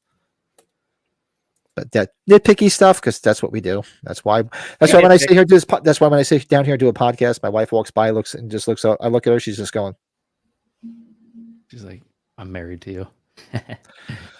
I just say, you said yes. I don't want to hear it. Go away. Yeah, exactly. I like also in the flashback. The mask is different, but similar. I like that. Like anytime I see a flashback mask, if it was on your wall, that's a flashback. It's similar. It doesn't look goofy or crazy. It's similar but different. I also like that. I don't know if they were trying to do it on purpose, But I think the first time you see that flashback mask when they go back to 1978, when he's in the alley, when he's walking through that first shot with the shadows, I think that the inspiration. significant spot is just spot on to 78. Oh, it looked perfect. I was just like, God, this Right is when the he's best. walking. Yeah, so good. Oh, there's Bill. Bill's in the chat. I shot him 7 times. Only in part 2. Shot him 7 times. Only in part 2. Hey, Bill, what's up, buddy? Bill's in the chat. Bill is a good friend of ours. I have to give him his proper introduction. Fuck the other Everscathed. Fuck you. For sending me this shit. That's great. That's his pal. That's his Is Bill pal. the neighbor? No. No. Bill, actually, Oh. Bill's out by Brett. Yeah, he's South Suburban Chicago. He's part of the duo of Brett and Bill who send Sean Clark and Christopher Nelson all the shitty beers that they try. Brett, Bill, Brett.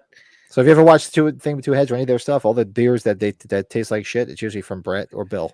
We have a great fake band, Pat, myself, and him. We're called Lipstick Nipple. Lipstick Nipple. Ooh, yeah. There we go. All right. I like it. Yeah, we need help. Sorry. Yeah, we do. We all do. Yeah, we all need do. help. But yeah, Part of that adulthood is is admitting it. that is Oh, yes. what we think is the best and worst things that happened in the trilogy. And what we usually do, because we usually do marathons, we do several other segments. You let me know the time, because I know you have a Yeah. situation at home. If you can hang, you're more than welcome to stay. If you're like, oh my God, I get out of here. Somebody pull me out of here. You're No, more than no, welcome no. to stay. I'll check my phone real quick, see if they sent me an email. Yeah. Yeah, because he mentioned that his wife. No, was I'm good for now. weather. Okay, cool. Yeah, so what we usually do is we have a theme which we just discussed. We went over that. Then we usually do like a movie review, because every Tuesday night on the channel we do a watch along. And for the love of Christ, the people that comment, "Where's the movie? Where's the movie?" Use your head. We cannot show you a copyrighted film on YouTube. That's why it's called a watch along. As Serge says, don't be stupid. Don't be stupid. You're watching it along with us. Of course. We cannot. So usually we just do a quick review of whatever we're going to watch. Yeah, his Surge right now. No, don't be stupid. Yeah, come on. I could tell you how many times on one of the things like this week, I think it was They Live, because we did They Live about a year ago. Where's the movie? I can't see the movie. Or not Trick or Treat. What was the one that was hard to get? What did we watch it's hard to find? Oh, Young Frankenstein. It was Young Frankenstein. Young Frankenstein. Yeah, we watched that. And it's like, come on, guys. We cannot show you the damn film. Use your head. I wish I could. It'd be more fun, but we cannot. So, so we usually do a quick movie review, and we watch a film on Tuesday night. So this Tuesday, I'm psyched because it's one of my favorites. We're going to be watching The Shining. Dun, dun. Yep. So what we'll do is we'll do a quick movie review. I'm assuming you saw The Shining, so you can give it a review, give a Terrible rating. movie. It's horrible. It's shit. Skidmore's better. Got muffled. So do a quick movie review.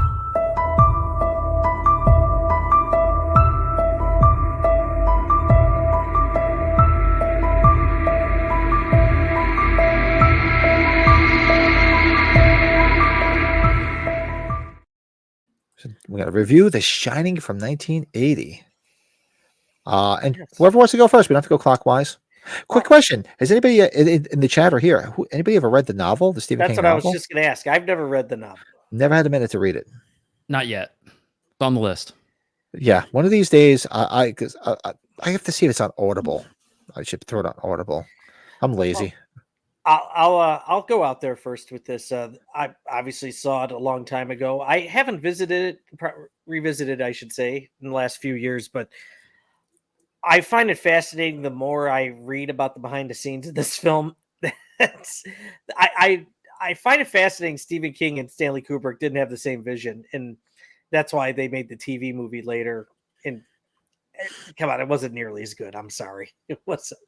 Yeah, Kubrick King apparently prefers the TV one, I guess. The TV one, right? The And TV he wanted John Voight really bad to be the Jack Nicholson's character, and that wasn't flying with Stanley Kubrick too. And Stanley Kubrick, I think we all know Stanley Kubrick was quite the filmmaker. He was a perfectionist. He did a lot of takes. He had a lot of takes. He gave Shelley Duvall a hard time, and Shelley Duvall. I really only know Shelley Duvall from this and Popeye. So Pretty Shelley much. Duvall is amazing in The Shining. She's Her I last don't know movie if- ever just released on Oh, it did? Friday. So, yep. wow. Yeah, and she hadn't done a movie in a long time, right? It was kind of like her first in a while too. Probably, I would imagine. Yeah, just Wow, but everybody's goodness, like from Nicholson, you got Danny Lloyd, who played Danny Lloyd, Tony Burton. Tony Burton's got a small role. My buddy from Rocky, From nice Rocky. little small role. And Pat, how about our buddy? What's his Scatman Crothers? Is that Scatman how his Crothers. name? Yeah, the guy who was in the Twilight Zone movie. The Twilight Zone. Great name, by the way, Scatman. yes.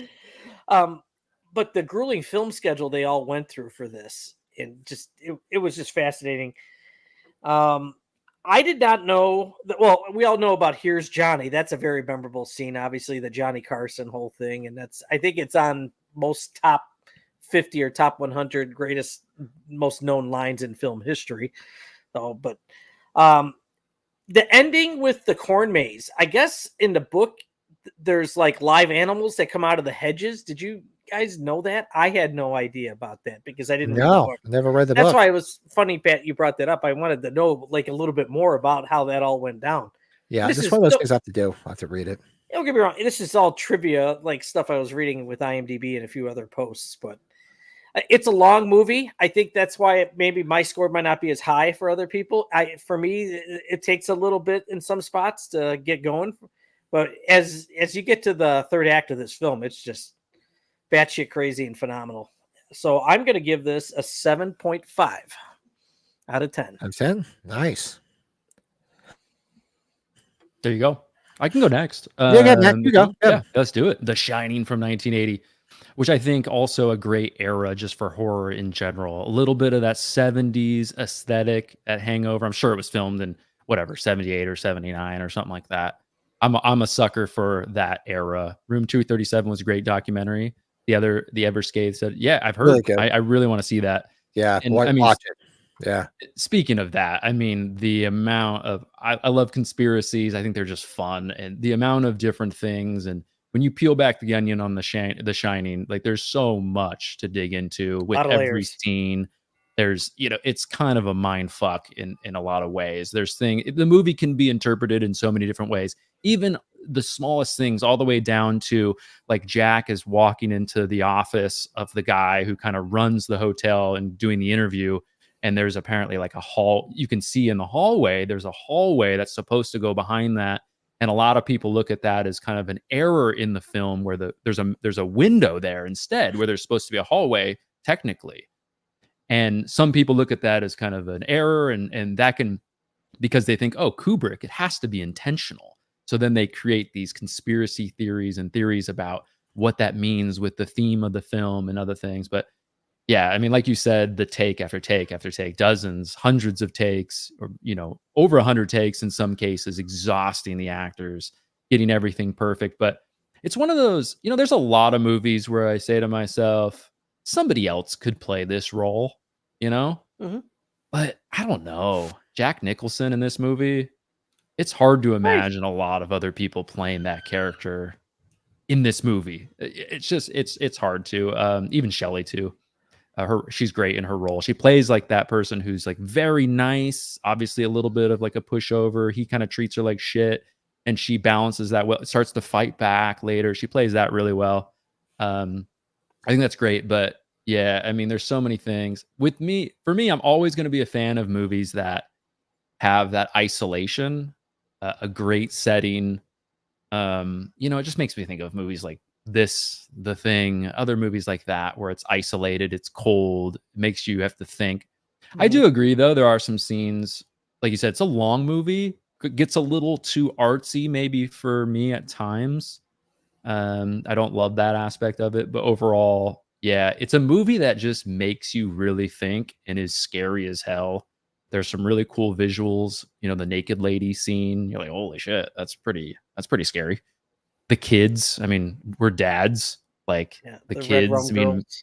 Yeah. yep, scary. The bloody elevator. There's so many things iconic in this movie. There's so many memes that have came from this movie.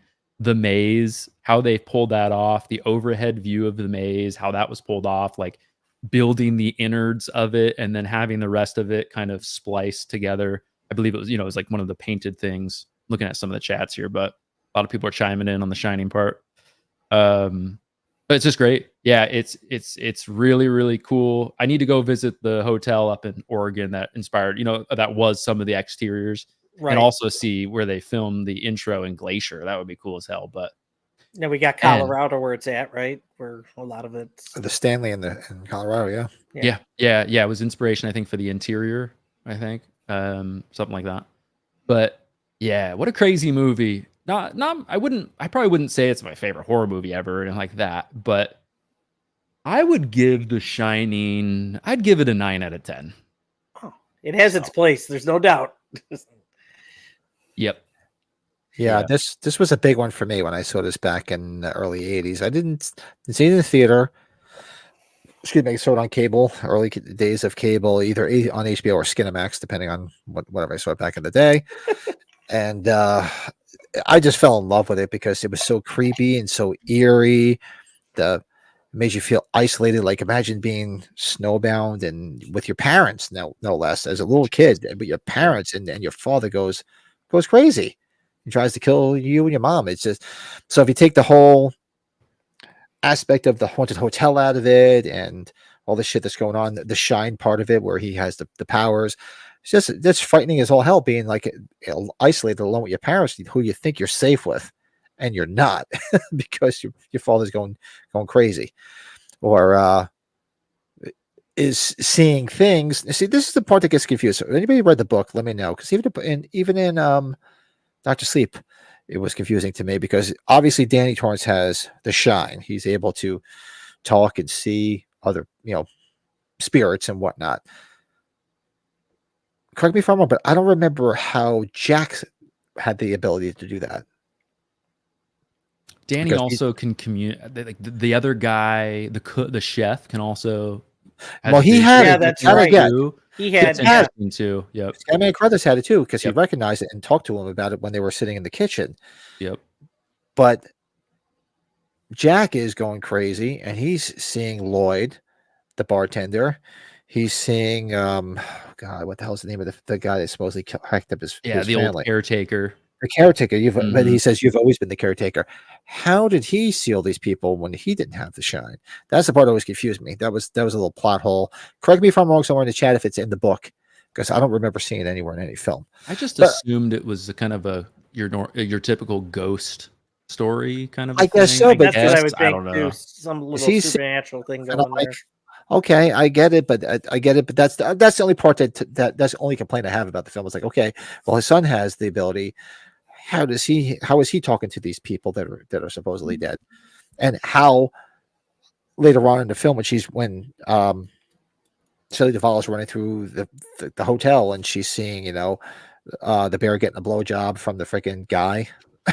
And you're seeing the weirdest shit. It's like, well, but I guess you have to chalk up to like ghost stories. Okay, I get it. But ghosts, you tend to see him. He's having a conversation with somebody at the bar. He's seeing a ballroom full of people, and he's in the bathroom talking to somebody. So that's the only plot hole that always bothered me. There might be more in the book. I'll probably read it. But taking that aside, I love it all. I'm just saying that was the only plot hole that I always found in The Shining that always made me scratch my noggin. Mm-hmm. But the atmosphere is great. The isolationism is great. The acting is phenomenal. I think Scatman Crothers makes the film. I mean, obviously, can't take away from Jack Nicholson or Shelley Duvall, but I just love him in this film. I would give this. I'm right there with you. I'd probably give it a 9. This is a movie that I watch all the time. I watch this movie a lot, believe it or not. I really do. It's kind of weirdly cozy. It is. It's especially now that the colder weather's going to come here in northeastern Pennsylvania. God help me say snow will be coming soon, and it's one of those nice films. I kind of want to be a caretaker. Yeah, I kind of want to be a caretaker of one of these hotels. Like, just get away from humans for a while and hopefully not kill nothing people, going on there. So wait a second. Nobody's around to bother me. Nobody's going to call me. Free food. There's food. I could bring booze. I could bring movies or whatever. Okay, how does that suck? And you're going to pay me? I'm in. Pat, I don't know. I should have brought this up when I was talking about the movie. Little tidbit that I was reading about, and I had to look it up to see if this was actually legit. They used the Panaglide on this movie, which makes sense. There's scenes where you can see the Panaglide, especially the staircase scene. and there's a specific cameraman that does that. Was that Ray Stella? No, but I should have wrote the guy's name down. He was going back and forth filming The Shining and Rocky 2. Oh, okay. And Rocky 2, they had reserved his time, and they lost some days on The Shining because he was traveling, going back and forth to Philadelphia, going to film The Shining, to do The Shining. So he was dragging that Panaglide and everything. That was a early form of technology, though, as we know. With like you see behind Brett, he has he's in the Halloween room. He's got an entire Rocky room. Yeah, I got a fitness room that's all Rocky. It's just hell yeah. So yeah. Is that the same guy that invented the Steadicam? Steadicam Panaglide, yeah. That's okay. Yes. Yeah. Because this was the first movie I think ever with the Steadicam, right? As far as I know from the movies I like, they used it in Rocky, and that's what gave them the inspiration to use it in Halloween. I think Rocky was the first, right? That's what I remember hearing. Could be wrong. And then they saw it in Rocky, or it was used in Rocky, so they used it in Halloween for the opening sequence. That was John Avildsen, right? He did Rocky, right? John Avildsen did the first Rocky, yeah.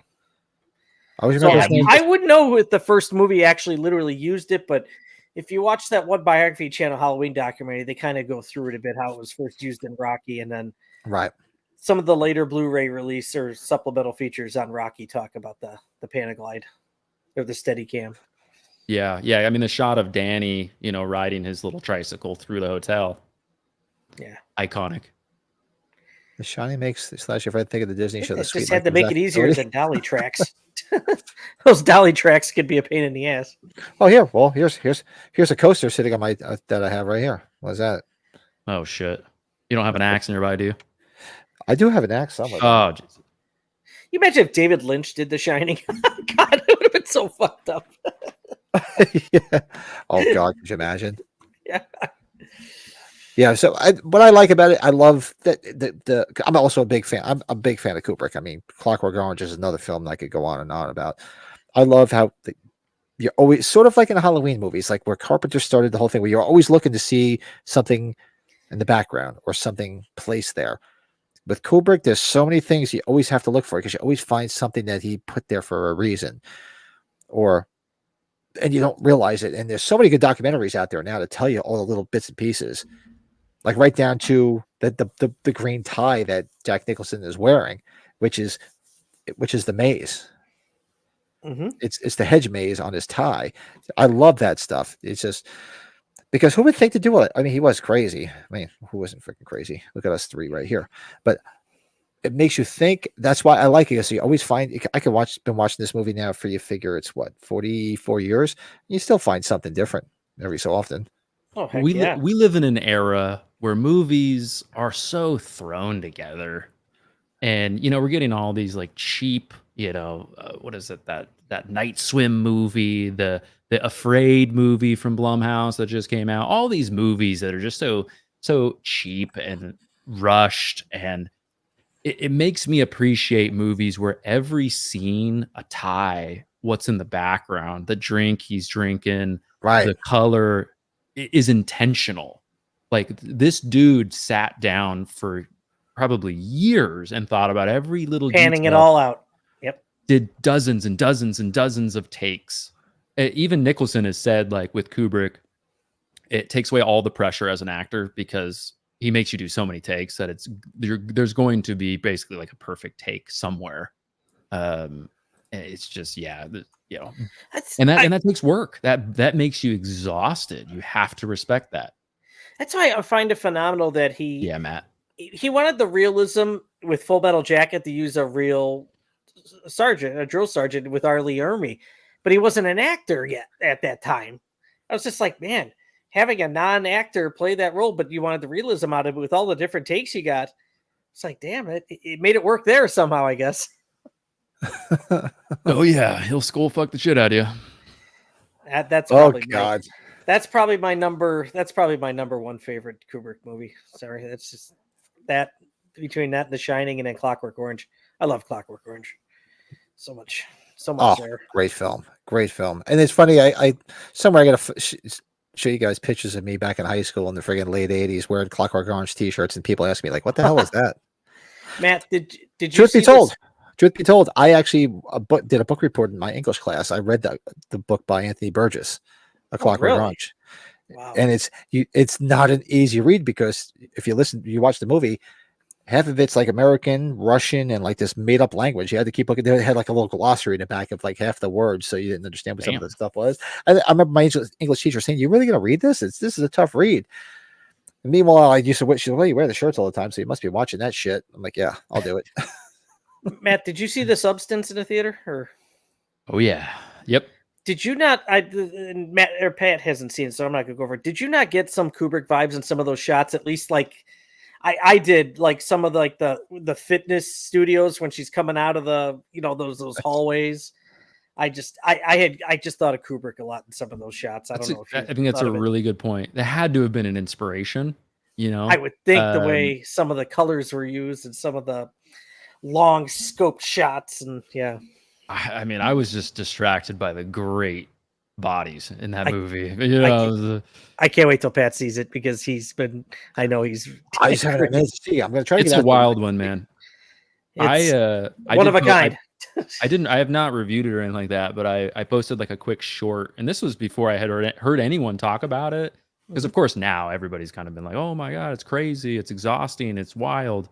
I posted just a short. My only review was like me. I was basically like passed out on the ground, waking up like, what just happened? Yeah, that's like my review of the movie and people walked out. Definitely, that's a movie that there's going to be a lot of people walking out of as A Substance at the end. You know what I'm talking about? The body horror does it, I think.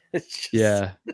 Anyways, I should have reviewed that. That is a movie to talk about. There is so much to talk about. There's a lot of meat on the bone. I have to get out there and check it out. Maybe the good and bad. Yes, absolutely, good and bad. Yeah. I sat there, a little bit thinking about what the hell I just watched. Yep, an exhausting experience that, with a lot of peaks and valleys. Worth it. Yeah, I'd agree. I would agree. Yep. All right, well, we do a quick top five. If you got time to hang out, we'll do a top five. We do our top five for the evening. Yeah, sure. Our top five that we thought of this week. I think Travis, who was in the chat earlier, I think he came up with it because he comes up with a lot of good shit for us. Keep throwing them out there because it makes us not have to think. Our top five psychic characters in horror, which I thought was a pretty interesting topic. Because there's quite a few, so we figure we'll do a quick top five and see where it goes from there. Let's do five.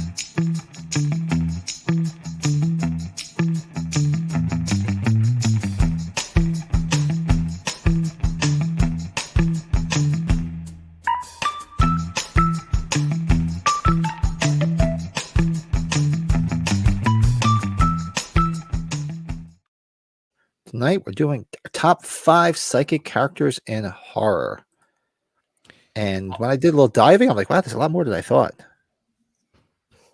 I'll probably have to piggyback off of you guys quite a bit on this one. I was able to come up with some, but I think you'll know more about them than I do probably. But you mind if I just throw off a couple really quick? Well, we'll just go from like 5 to 1. Oh, okay. I just have a couple that can't kind of come off the top of my head. I don't have a 5, unfortunately, but I'll just go really quick. I've got Lorraine Warren from The Conjuring, because she's this paranormal investigator. She kind of has some psychic feelings. She's seeing things. She's feeling things. That's a big part of what they do. She would she would make the top 5 for me, I would say. And probably, I guess, Tina Shepard from The New Blood would be on there. You guys might have that as well, but it's on my list. Yeah, arguably the most powerful final girl in the entire Friday the 13th franchise. For obvious reasons. Just for obvious reasons. She's Jedi powers basically. So yeah, go ahead. For me, I'll you know what? I'll just throw 2 out there then. So for my number 5, shit, I didn't put them in order. I thought I had them in order, but I guess I didn't. So I'll throw 2 out there. Tina, I had from The New Blood, and I also had for number 4, Tangina from Poltergeist. Yep, that's the first one I would have thought of. Yeah. Yeah, I got Tangina on there. I also Oh. Jeff threw it in there too. Tangina is the first one you think of, but I really think of John Smith, Christopher Walken from Dead Zone. It's huge. Oh Huge. shit! I didn't put that huge. I didn't write that down. That's a good Huge. one. Yeah. That's a good one. Damn. You have another one? Anything else off the top of your head, Matt, or no? No, I mean That's okay. Poltergeist. That was one that I've heard about before and stuff. But yeah, I don't, unfortunately. So I'll be a good listener. The one of the big ones I'm thinking of is something we just talked about. Danny Torrance. Yep. That's one of the things that made me said, "Shit, we're going to talk about The Shining. This would be a good top 5 to do." Some Well, and second- what's his face from The Shining too? The chef. You know his name. I forget his name. Oh my god, why am I drawing a blank on his name? Holy Yeah. shit! I know his real name, Scatman Crothers, but what's his name in Dick Halloran? Dick Halloran. Calvin. I was going to kill myself if I didn't remember his name. The sleeper one I got, and it's a very well casted movie. It's not really too known of a movie, but Annie Wilson was the character's name. It was played by Kate Blanchett in The Gift. If you guys haven't seen The Gift's a good film to watch. Lot of big cast in that movie. I think it's got to be about 25 years old. That movie now. Oh, I don't know that one. That's right there. I think I've heard of it, but I've not seen it. Sounds That's right. interesting. Yeah, Keanu Reeves is he's a hillbilly redneck in that movie. Bill's reading my list. I had this on my list too. Ooh, Scanners. Scanners. Yeah. Love me some Scanners. Suck your brain dry. Yeah, I love Scanners. So I had that on the list. And if you could think of horror, there's none more iconic than Carrie. Carrie White. Yeah, very. Which is essentially Tina. A better version of Tina. Yeah, the OG version. Yeah. Pat, the last one I have, you have a little bite from her role in Kingpin, but we got Lynn Shay from the Insidious films. Come on, she's a big one. Oh shit.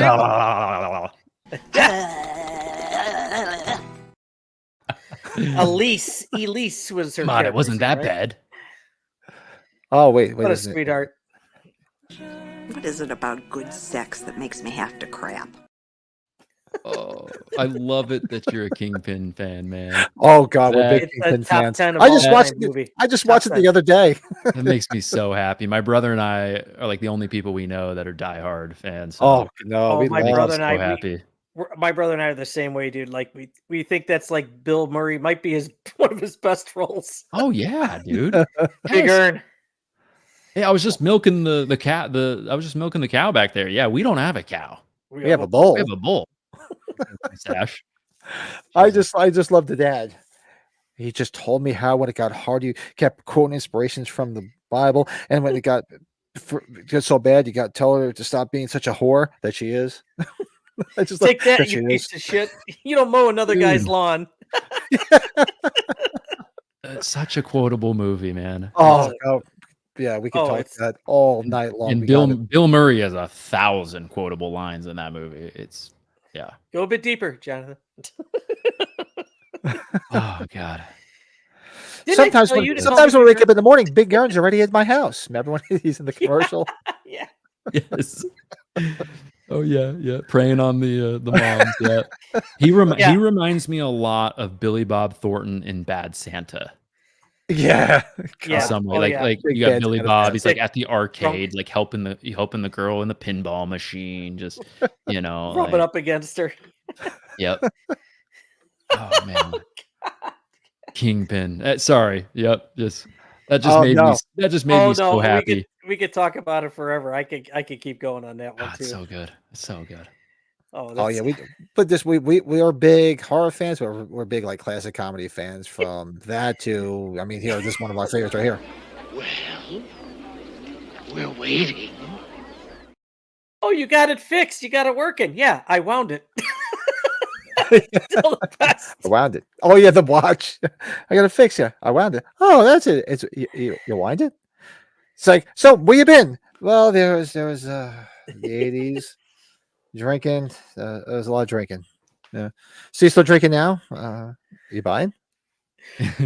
Whenever one of my high school buddies, whenever we go out, like if we end up going to a ball game or something, we always see the line, "Wow, it's amazing to be around the presence of so many great athletes." It's all heavy, like set people drinking. They're drinking like High Life and eating pizza and smoking. I was like, yeah, that's my people. These are my people. Yeah, big hitter, the llama. Yeah. He's poking the pitchfork is like poking him in the neck while he's telling the story. Yeah. Oh, It's too good.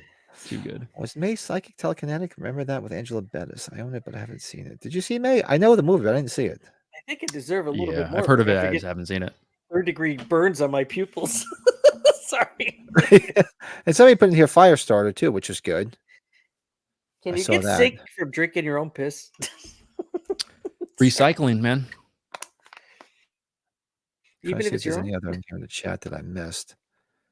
Isn't There's- Firestarter like Carrie? It's Firestarter, Carrie yeah, well, related.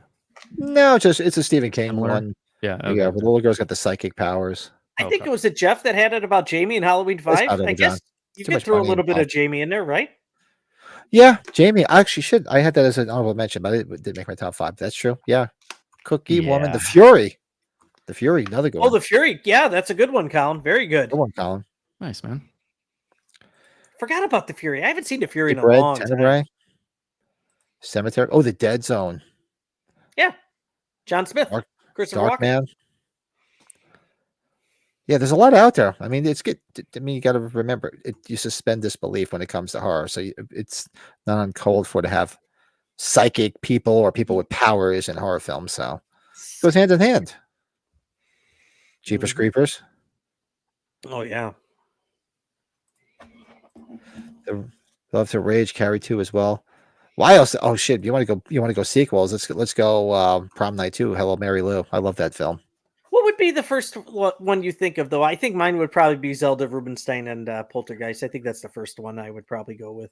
When we throw this, honestly, the first one that came to mind was the number one. Carrie came right to the top of my mind. But yeah, but then Tangier was right there too. Yeah.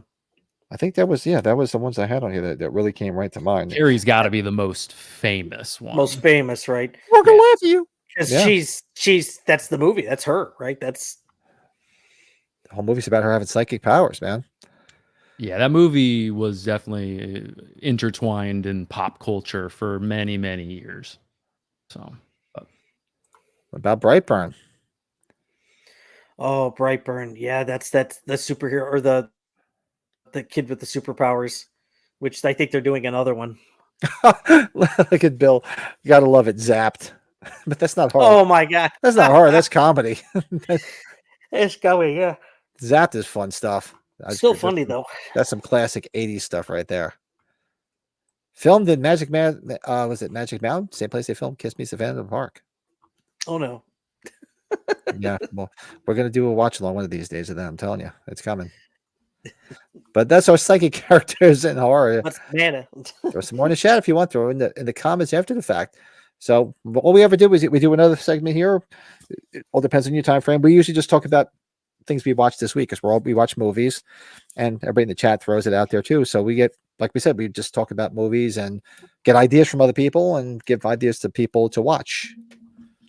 So did I watch anything this week? I know I wrote a couple of things and I actually watched some stuff. I do have to run really soon, but I'll throw mine out. I wrote Just some not down. real quick. Yeah, because I know you had a long day because you were on this morning. Matt and I can Oh, I'm. It's Finish it. it's No, early that's for me. I just wanted to help my wife out. She's not feeling No. too well with the two Nope. kids. No. But yeah. So for me, my kids have been loving the 2015 Goosebumps.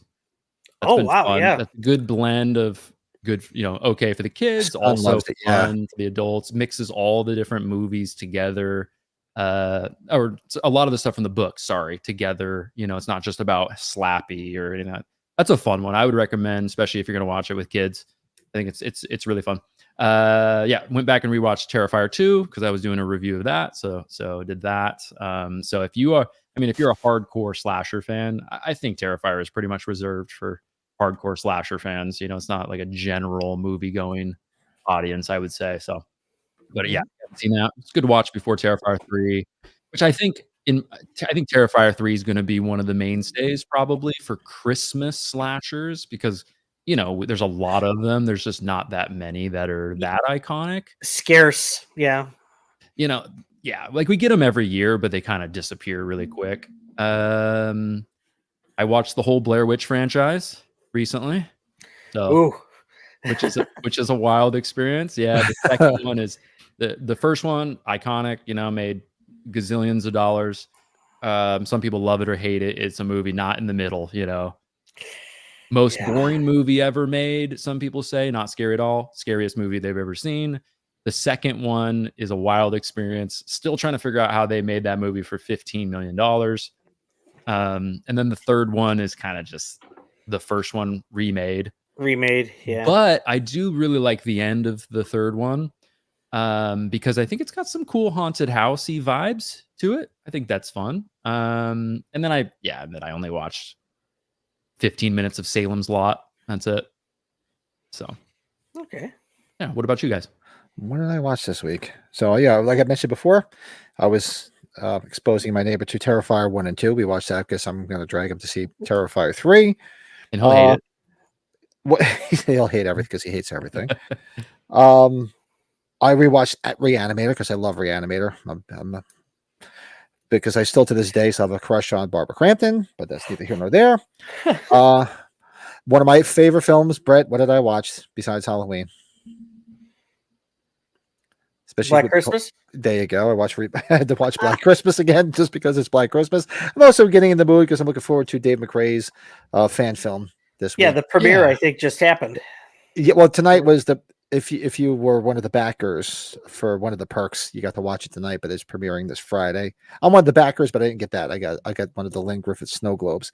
So I'm looking forward to that this Friday. Shout out maybe this Friday, Brett, if you're free, we'll do watch along of what do you call it? Texas Chainsaw Massacre, because it's the 50th anniversary of the Chainsaw Massacre release this Friday too. So we can do that. Watch Black Christmas. Watch H4. That was on the other night, and then I got the Screenbox. What do you call it? Screenbox membership for the month, and I watched Funhouse Massacre. Okay, sounds interesting. Good. Yeah, it sounds like one of those schlocky slashers. It was a schlocky slasher. You need a few beers for. Yeah, it was. It wasn't the worst thing I've ever seen, but it was there. Put it that way. What year is it from? It's got to be 80s, right? No, it was. It wasn't that old, if I remember correctly. I have to go back and look. It wasn't that old. No, it wasn't. No, it wasn't that bad. And there was another one I started watching the other night too. Shit, I didn't write it down. I forgot what the hell it was, but it was just really bad. It was not naked girls in it, which was okay, but it was more softcore porn, and it was on there, and I'm like, that's okay, but that's not what I'm looking for a movie right now. it's like I didn't. Yeah, the lotion is way over there. Yeah, I did not. I got to get up and get the tissues, the lotion. I'm all comfortable. I don't want to get up and get a blanket on me. I'm comfortable. I don't need that right now. Yeah. There was another one. I'll think of it. But that's what I watched this week. We always look forward to Colin because Colin watches tons of movies. What do you want, Colin? Yeah, Colin and Bill had a list. Yeah, and Bill's got another one too. Yeah, so Dark Knight of the Scarecrow, great movie. I know didn't Darren and Frank just mention that this morning? I think they mentioned that. That's a great one. From late 70s. The Red Queen kills 7 times. Interesting. The Night Evelyn Came Out of the Grave. Don't Torture a Duckling. What Happened to Solange? Funhouse, classic. The OG, I'm sure. Maniac from 80, another classic. Demoniacs and the Beyond. Nice. Some good stuff there. Decent. What about Bill? Nice. Bill watched. I gotta watch the new Salem's Lot, so I'm glad nobody's spoiling it. I have to check it out. Halloween's 1 through 5. Yeah, I know because AMC Fear Fest is kicking in right now. The Midnight Hour, Trick or Treat. Okay, you have VHS Beyond. This the new one. I gotta check. It's on Shudder. Yeah, I have to check out the new VHS. Fright Night 2, another classic. The Curse, May 7, starring Will Wheaton. Will Wheaton. I watched the Will Wheaton movie this week. I watched Toy Soldiers. It's classic, man. Jeez. Colin had part 2. 20 years. House of the Cemetery, Don't Go in the House. I said Don't Go in the House. It's good. Rosemary's Baby, classic. Did you watch, Colin? Did you watch the prequel? They did that just released last week. The Rosemary's Baby prequel. Oh yeah, I forgot that Apartment came out. 7A. I don't have Paramount Plus, so I haven't watched it yet. Yeah, I'm waiting for it to come on my neighbor's illegal service, and I'm going to watch it because I don't have Paramount Plus. And I mean, from the trailer, it looks like a remake, and that is exactly what I've heard. It looks like the same movie. But Yeah. anyways, I love the original. Van Helsing. Van Helsing's awesome. I like Van Helsing. Yeah. The lotion's way over there. I'm dead. Yeah, exactly. Bill's going to see New Salem's Lot, Terrifier 3, a double feature on the 14th. Yeah, Colin's in Hell yeah. Ireland. Colin's in Ireland. So they're Oh, showing nice. it in the Hell theater. yeah, man. Right on. Yeah. Yeah, so it's tomorrow there already. Yeah, I'll see Terrifier 3 on Thursday. I think there's like an 8:00 show. So Yeah, I'm going to probably go on Thursday night because I don't think I'll be able to go on Friday. So I'll have to drag Mike out and he can complain about how bad it is. yeah, watch the Salem's Lot movie. It's not. Yeah, I think some people were disappointed in it, but I enjoyed it for the most part. Hey, speaking of TSL, there's Hey, our buddy Frank. What's What's up, up, bud? Frank? $2 just Yo, because. Frank, what up? Frank the Tank. Then you got to watch Strange Darling too, Pat. You got to check that out. Oh, I have Yeah, that written down. You worth told it. me about that. Oh, Yeah. Yep. I finished the Vince McMahon documentary with the missus. That was, that was wild. Just see where his life goes from here. So, Oh, I watched a thing last night on that was on Screenbox too. Linnea Quigley does this thing where she does all these like paranormal things, and it was one of the ones on the Cecil Hotel. So I figured I'd watch that because I'm sure you guys are filming at the Cecil Hotel, and that's one of the places when we went to H45 last year. It's like one of the places my wife wanted to go to, and if you've seen where it is, it's like in the middle of Beirut in Los Angeles. It's like everything's burned out and blown up. So we get in front of it, and she's like, "That's it." She's like, "Get a pull over." I'm like, "No, like, I'm not pulling over here." I mean, Lock the door. yeah, it's like nope. it's like Chevy Chase. It's in like the original Vacation. Yeah, It's just like, "Oh, everything's okay here." And you hear gunshots, roll them up, roll them up. Yep. roll them up. Classic. Yeah, that was pretty good. A lot of strange shit happened to that place, man. Ooh. You know what's on Peacock? I'll have to check out is the because I'm sure it wasn't that great. Is that Winnie the Pooh sequel, the Blood and Honey sequel? Oh, I don't know if I Better wanna than the do first. Another one. Is it better than the That's first? what The I've first heard. one was rough. The second one is yeah, I mean it's got some pretty good kills, But yeah. I will check it out. And Mousetrap's on there, but I heard Mousetrap was terrible. The Mickey Mouse one. Oh God. Where's that showing? I knew they were doing a Mickey That's Mouse on horror. Peacock too. It's on Peacock now too.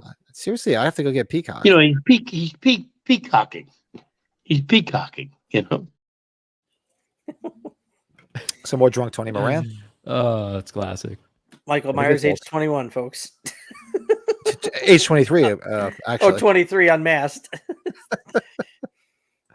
Yeah. So that's what we watched this week. Yeah. So if you have to run that, do your thing, man. Because I know it's easy for me because you guys are young kids. So that's why Yes. these guys know. I'm always like, my daughter just went right back to college. She came home. She had her hair done.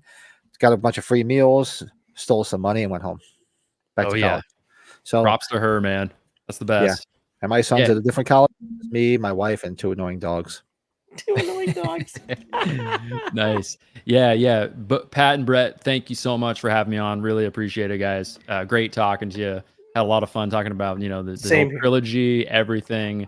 It's just fun to get to know fellow horror fans, especially Halloween fans. So Yeah, in this Loved it. community, right? Getting other opinions and everything. Yeah, it was awesome. It was a lot yeah, of and fun. if we Thank you. totally disagree, like that's more fun on something. I just Yeah, love it's all talking good. about it. You know what I mean? Like Yeah. you guys are obviously Right. passionate about it, and it's great, man. So Yeah, really, we- really great to meet you.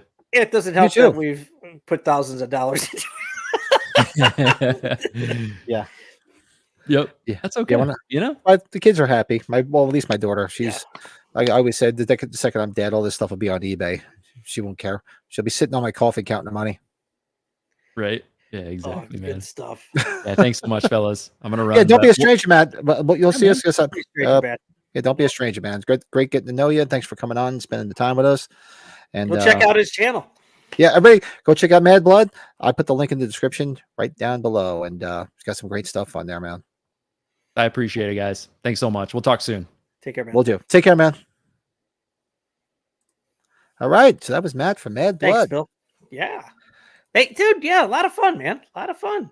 Yeah, and shout out. Well, Frank's in the chat, not Darren, because Darren's probably sleeping. So Darren kept talking about his channel, and I was like, "This is cool, some cool stuff." So I was checking it out, and I'm like, let me reach out to him, see if he'd be interested in coming on, because I was trying to just get people to come on, different people and just talk Halloween subjects or whatever for the month of October. And he got right back to me. He was super cool. And he's like, yeah, I'd love to come on. I'm like, cool, awesome. And next week we have next Sunday night is Davey Deathray. He'll be joining us. Davey Deathray. Hey, Pat, do we want to discuss this? You got one, didn't you? You got one, you sexy bastard. I did. I did. Yeah, awesome. Hey, is this Thanks, like a legitimate? Thanks for. Yeah, don't be a stranger, man. I hope to see you. I saw you in the chat all night, man. I was. Yeah, Blueprint had a lot of content in there. A lot of man. Don't be a stranger. Comments in there. Is that legitimate on the back? I don't remember what is on the back of that. What is that? It's just like a mark. I think it's just. I don't remember. Did you unzip it and pull the cushion out? No. If anybody in the chat hasn't seen this, we're gonna unzip this thing here. Brett's gonna unzip his fly. That's right. Unzip it. Unzip it, baby. It's from the bottom. Yeah, so usually we show our stuff from our collection, but I figure I don't want to waste time because. Oh, jeez, you aren't kidding! Look at that. That's hysterical. It's not fucking awesome as hell. Yeah, I knew Matt. He had some stuff to do because his wife wasn't feeling well. So I appreciate the time he gave us tonight. Oh, he's in the chat. Look at that. Thanks for having me on, fellas. Had a blast. Thanks, man. We did too. Matt, thanks. We really appreciate it. It was a lot of fun. A lot of fun. A lot of sat. Little full. A lot of sat. Yeah. So now Well, Joe got one last week, right? You found yours earlier this week. Yeah, so we can actually show some of our new items, which we usually start. I didn't get the only stuff I got this. I have a couple of duplicate things, which I don't have anywhere near me that I found. Brett knows which they are. I don't know how many times I'm gonna unzip or zip this thing. Only stuff I did manage to find this week is some underwear from Burlington. Geez, so you got both of the ones, huh? I found both of them. Boxer briefs. Halloween 2 boxer briefs. I found them. This time it's personal. Finally, obviously I can't wear them because they're just going to be in my collection because I think the only size I was able to find was small, and I'd probably be lucky to get my foot in there. Oh, fuck. I'm not going to mess with this thing right now. And what size is this? I don't even know. This is size large. Size large. Large. But this is some great packaging. It's sort of like it's supposed to be like sort of like the VHS cover.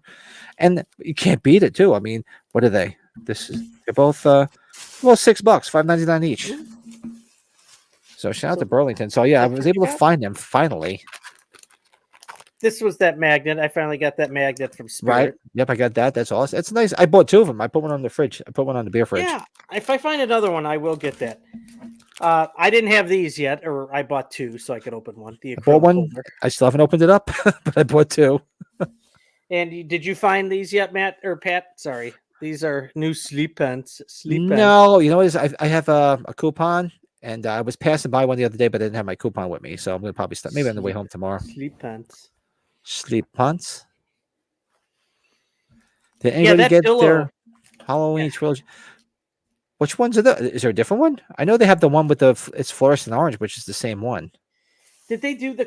I know I've gotten orange and green over the last couple of years. Frank, is that the ones, Pat? Right? I've just seen orange is the same one that I've seen out there, which I have. Did they do a different one, Frank? Let me know. I'll have to get it. I did get that Return of the Living Dead Walmart steelbook, though. I spent the money on that. Didn't want to lose out on that. Jeff was able to get the H2 boxer briefs and the acrylic monitors too. Yeah, he sent pictures of that. Oh yeah, Blueprint come back. We show a lot of collectibles. That's oh yeah. The background. This is what other? I'm trying to think. Like anything else that was different? No, I think I just told you the things that. See, this is ridiculous. This zipper thing, Pat. This is not good. I think that's all I got this week, which is because I have some stuff on order, but nothing else has come in. I ordered the Mondo thing. I only ordered the variant Mondo, the glow in the dark thing. Remember that Sean? I just did the glow in the dark one. I wasn't spending that much. Yeah, because the other one they said they're going to be in stores. So at a later date, maybe I'll pick it up. They said they're going to be in stores, but I got that one, and I got the poster. I ordered the one from Graveyard, but that comes with the pin set. You did after? Okay, I sent it to you. I was wondering. Yeah, I had to. I'm not big on the prints, but I'm like, I actually really just wanted the pin set with the prints. That's why I said I was like, you probably want this for the pins, and you didn't respond, so I figured you. Hey, Lito, what's up, man? Where you been? How's everything going over there? I hope everything's okay with your father, man. Yes, Lito, thoughts and prayers, man. I hope stuff's going okay. And the Bears, yes, the Bears have a winning record, Pat. So we're excited here. You guys, We haven't had a winning record since probably my kids were in diapers. I'm living for the Yankees right now because the Giants suck. I'm going to tell you, the Mets had a chance to go up 2-0 on the Phillies, and they blew it right before you and I got on. I was like, jeez. Yeah, the Mets, talk about that. And they won again, and they won too. They won the first game. Yeah, but they lost right when we were coming on. They lost in extra. I think it was that or was it? Oh, did they? Yeah, I was at band practice right before this. So yeah, Leo says thanks. Oh man, I'm sorry to hear that, man. Been there. That's not good shit.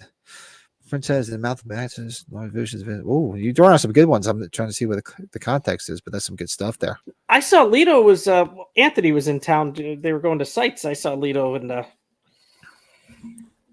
was doing some sightseeing with them. Yeah, I wanted to reach out to Tony and get him on. I know Sean Clark. Yes, I should say that's Tony. Sean Clark. Dave McRae had him on talking about one of the books he read.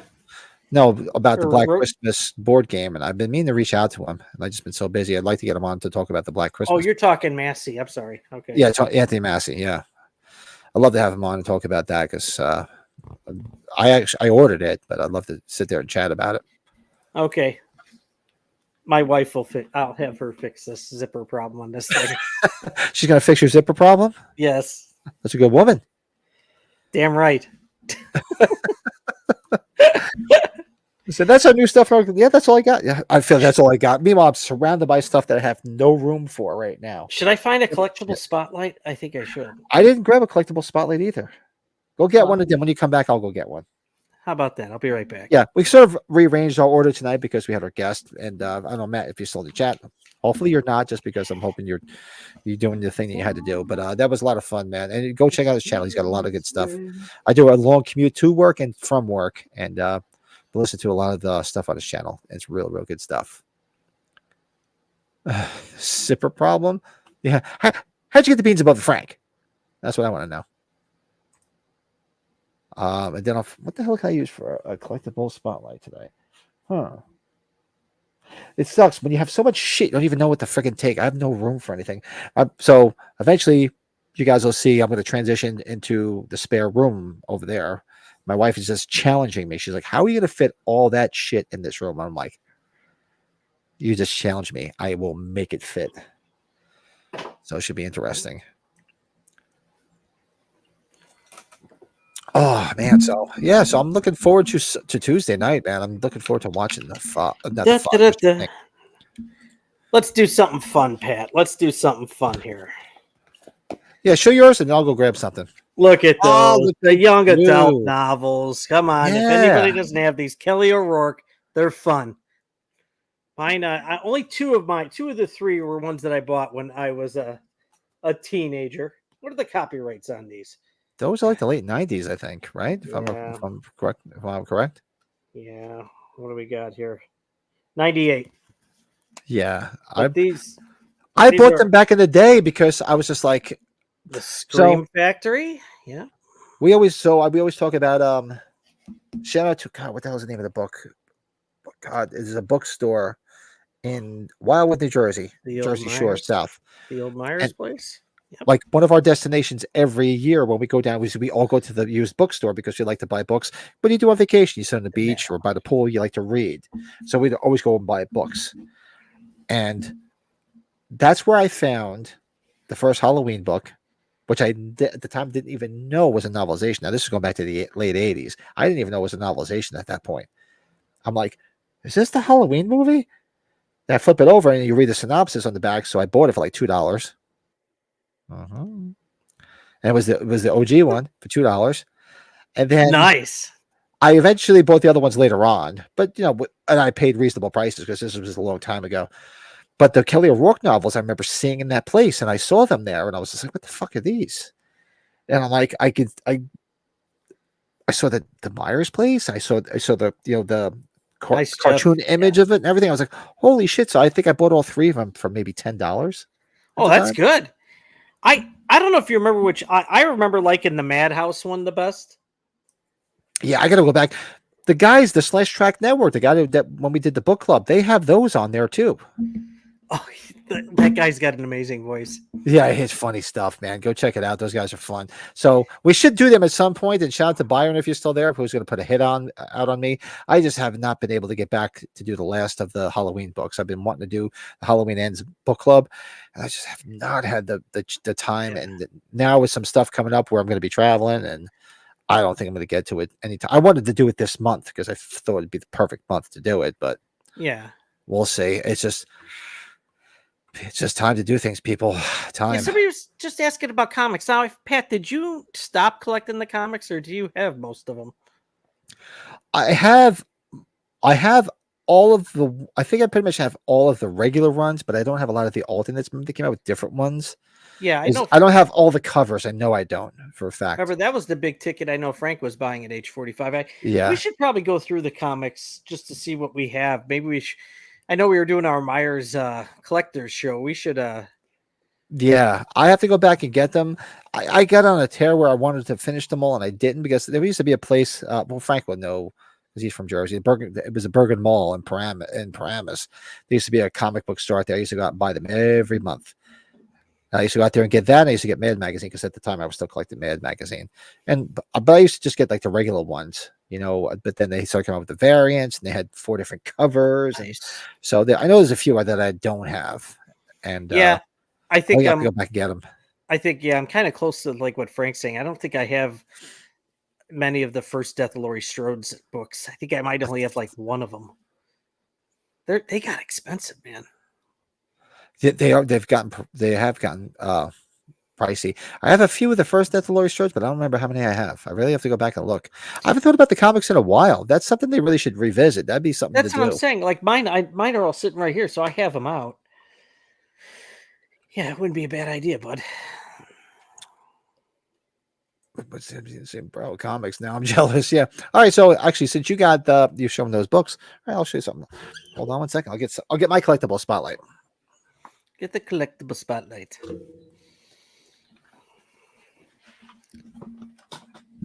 Oh, I got a Hulk Hogan Real American hat signed. He was promoting his beer. All I did was buy the beer. Got the hat for free. What else do we got? Football game still going on? Anybody watching the football game? What do we got to score here?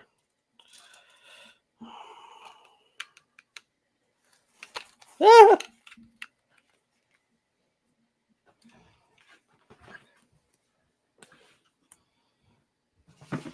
Uh-oh. The boss is calling. All right, so I'll piggyback off of you. So you showed the 3 Kelly O'Rourke novels. What about these? Are those variant books? These are Halloween, the original Halloween novelizations, the German versions. So there's Halloween. Oh, I'm sorry, I'm doing it backwards. So there's Halloween. Curtis Richards. It's always a weird cover. It's like Max Headroom's on the cover. It's just weird. There's Halloween. Halloween 2. Nice. And Halloween 3.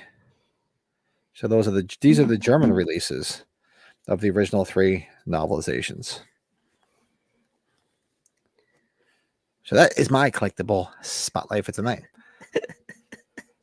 What do we got going on here? Rob's got all of Myers, even the variants. Look at you. You got more than me. I should get back on and finish them all. The Chaos Comics ones, I think I have all of the Chaos Comic ones. Those are the big ones. Jeff, he's not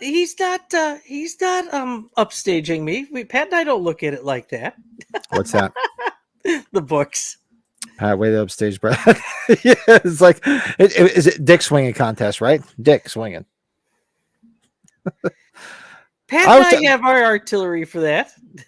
Well, you know, it was fun because when you brought out the books, I'm like, you know what? I'll bring out books too because I couldn't think of anything else. There's so much stuff here. As you know, Brett knows how much stuff I have in my collection. I mean, I could bring some real crazy shit out. I one of these days I think we both could. Yeah, we both could. break out all the foreign like stuff that I have here, there's a lot of shit here. Yeah. Yeah, the German versions are awesome. And the funny thing is, which one was it?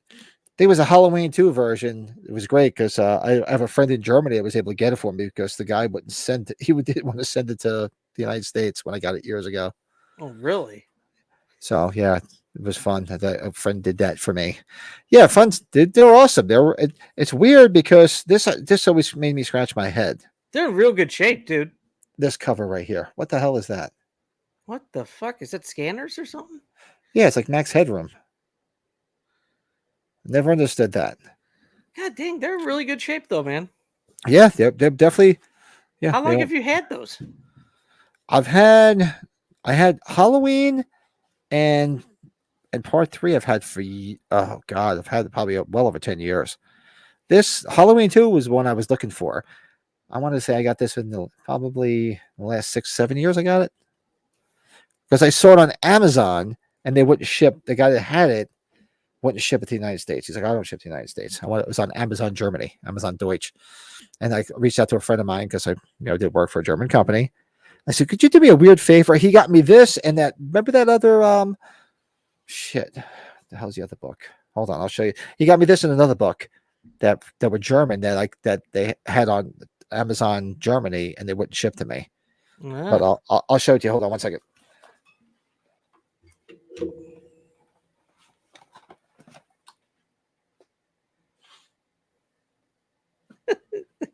It's funny looking at him back there. Where to go? Where to go?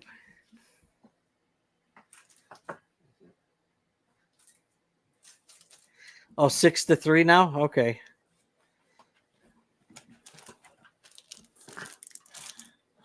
Jesus. Tell you, man, I gotta find some more room. Walking around here, I'm like a bull in a china shop. There's so much stuff. I don't want to start knocking shit over. I love it.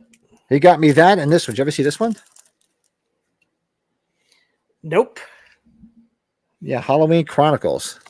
That's that Yeah. shot they took when they were filming H6, and it was part of the box set that they had a Blockbuster for the VHS, as I remember. Yeah, it tells pretty much everything from Halloween up to part 6. Hey, And it's all in German, but it's really good. It's a thick book, and it's got it's got great graphics in it. If you could find it, it's well worth it. Probably well worth a lot of money. Funny thing is, like since they were only selling to Germany, it was, I think this book and that book was like $50, and that was including shipping too. So yeah, he got me this, and that was from the same seller too. And the guy's like, "No, I don't ship it to America." I'm like, "All right, well, if I buy it and ship it to a German address," he's like, "That's fine." Well, oh, Cody's out there. I realized Cody was in the chat too. What's up, Cody?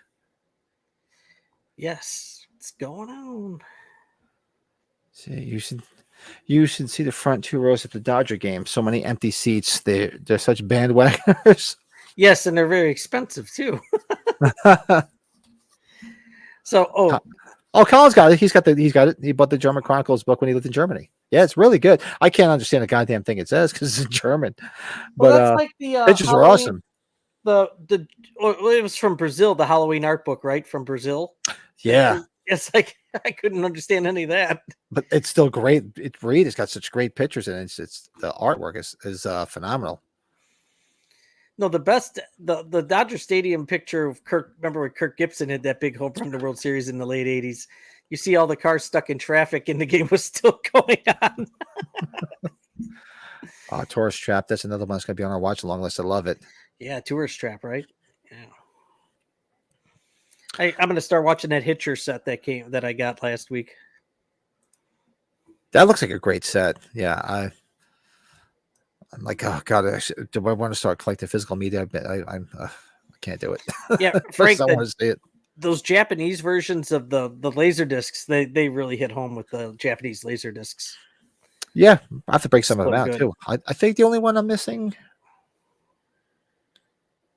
I think the only Japanese laser disc I'm missing is H3. There's probably some we don't even know. There might be other. I have an H3. I thought I had. No, maybe I don't know. I've seen it, but I can never get it with OBI with the strip that goes down it. So I won't buy it unless it's complete. I never bought the 6 one with the strip. I have 4. Yeah, I have 1, 2, 4, 5, and 6, and I never bought 3 because every time I saw it for sale, it never had the strip on it. And I'm like, if I'm going to buy it, it's got to be complete. If you're going to go entertain, duty's calling. The boss is calling. So yeah, no, we'll call it. We've been on for Jesus Christ, 2 hours and 35 minutes, so we can call it a night. yeah, we'll have to. I'll have to tell you the story about my daughter's teacher coming to her softball game over the weekend. First year teacher. Oh, really? That's cool. That's nice. Yeah, and then when my daughter introduced me to her, it's like, please don't leave. Oh, that kind of teacher. Yeah, that kind of teacher. I miss those kind of teachers. Don't leave. I The miss coaches those are kind like, of who teachers. is that? I'm just like, oh yeah, it's my daughter's teacher. Tell them to come to every game from now on. It was great. I know I know those teachers. And of course, I didn't meet her. My wife went to go meet her because I was at a work function when they did the introductions at the beginning of the year.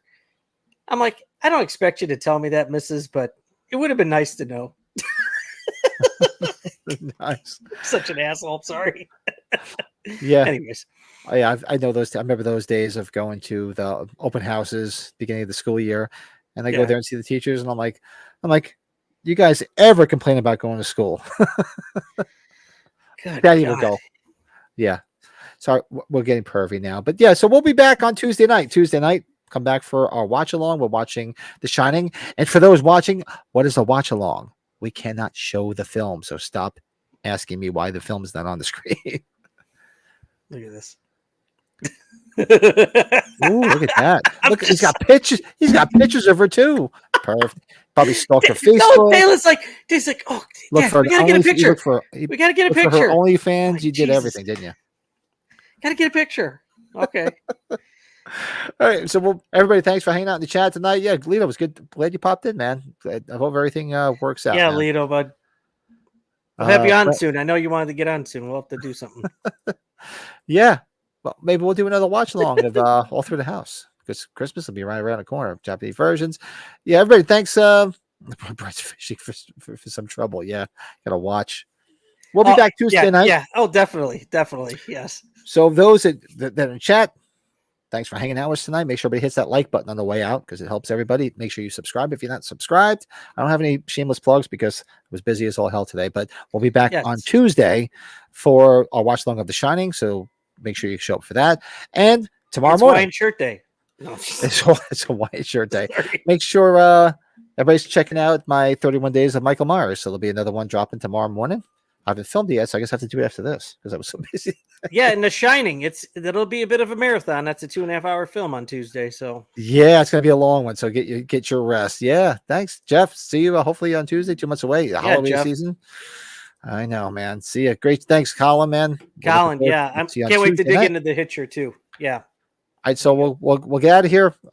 Say a quick goodbye right after that because I know you got to run. So everybody, thanks again. Like, comment, subscribe, all that happy horse shit. Thanks again to Matt from Mad Blood. Go check out Mad Blood. Links in the description. That was a lot of fun. He's got some real great stuff there, and we'll see you guys Tuesday. Yep. Later. Good night.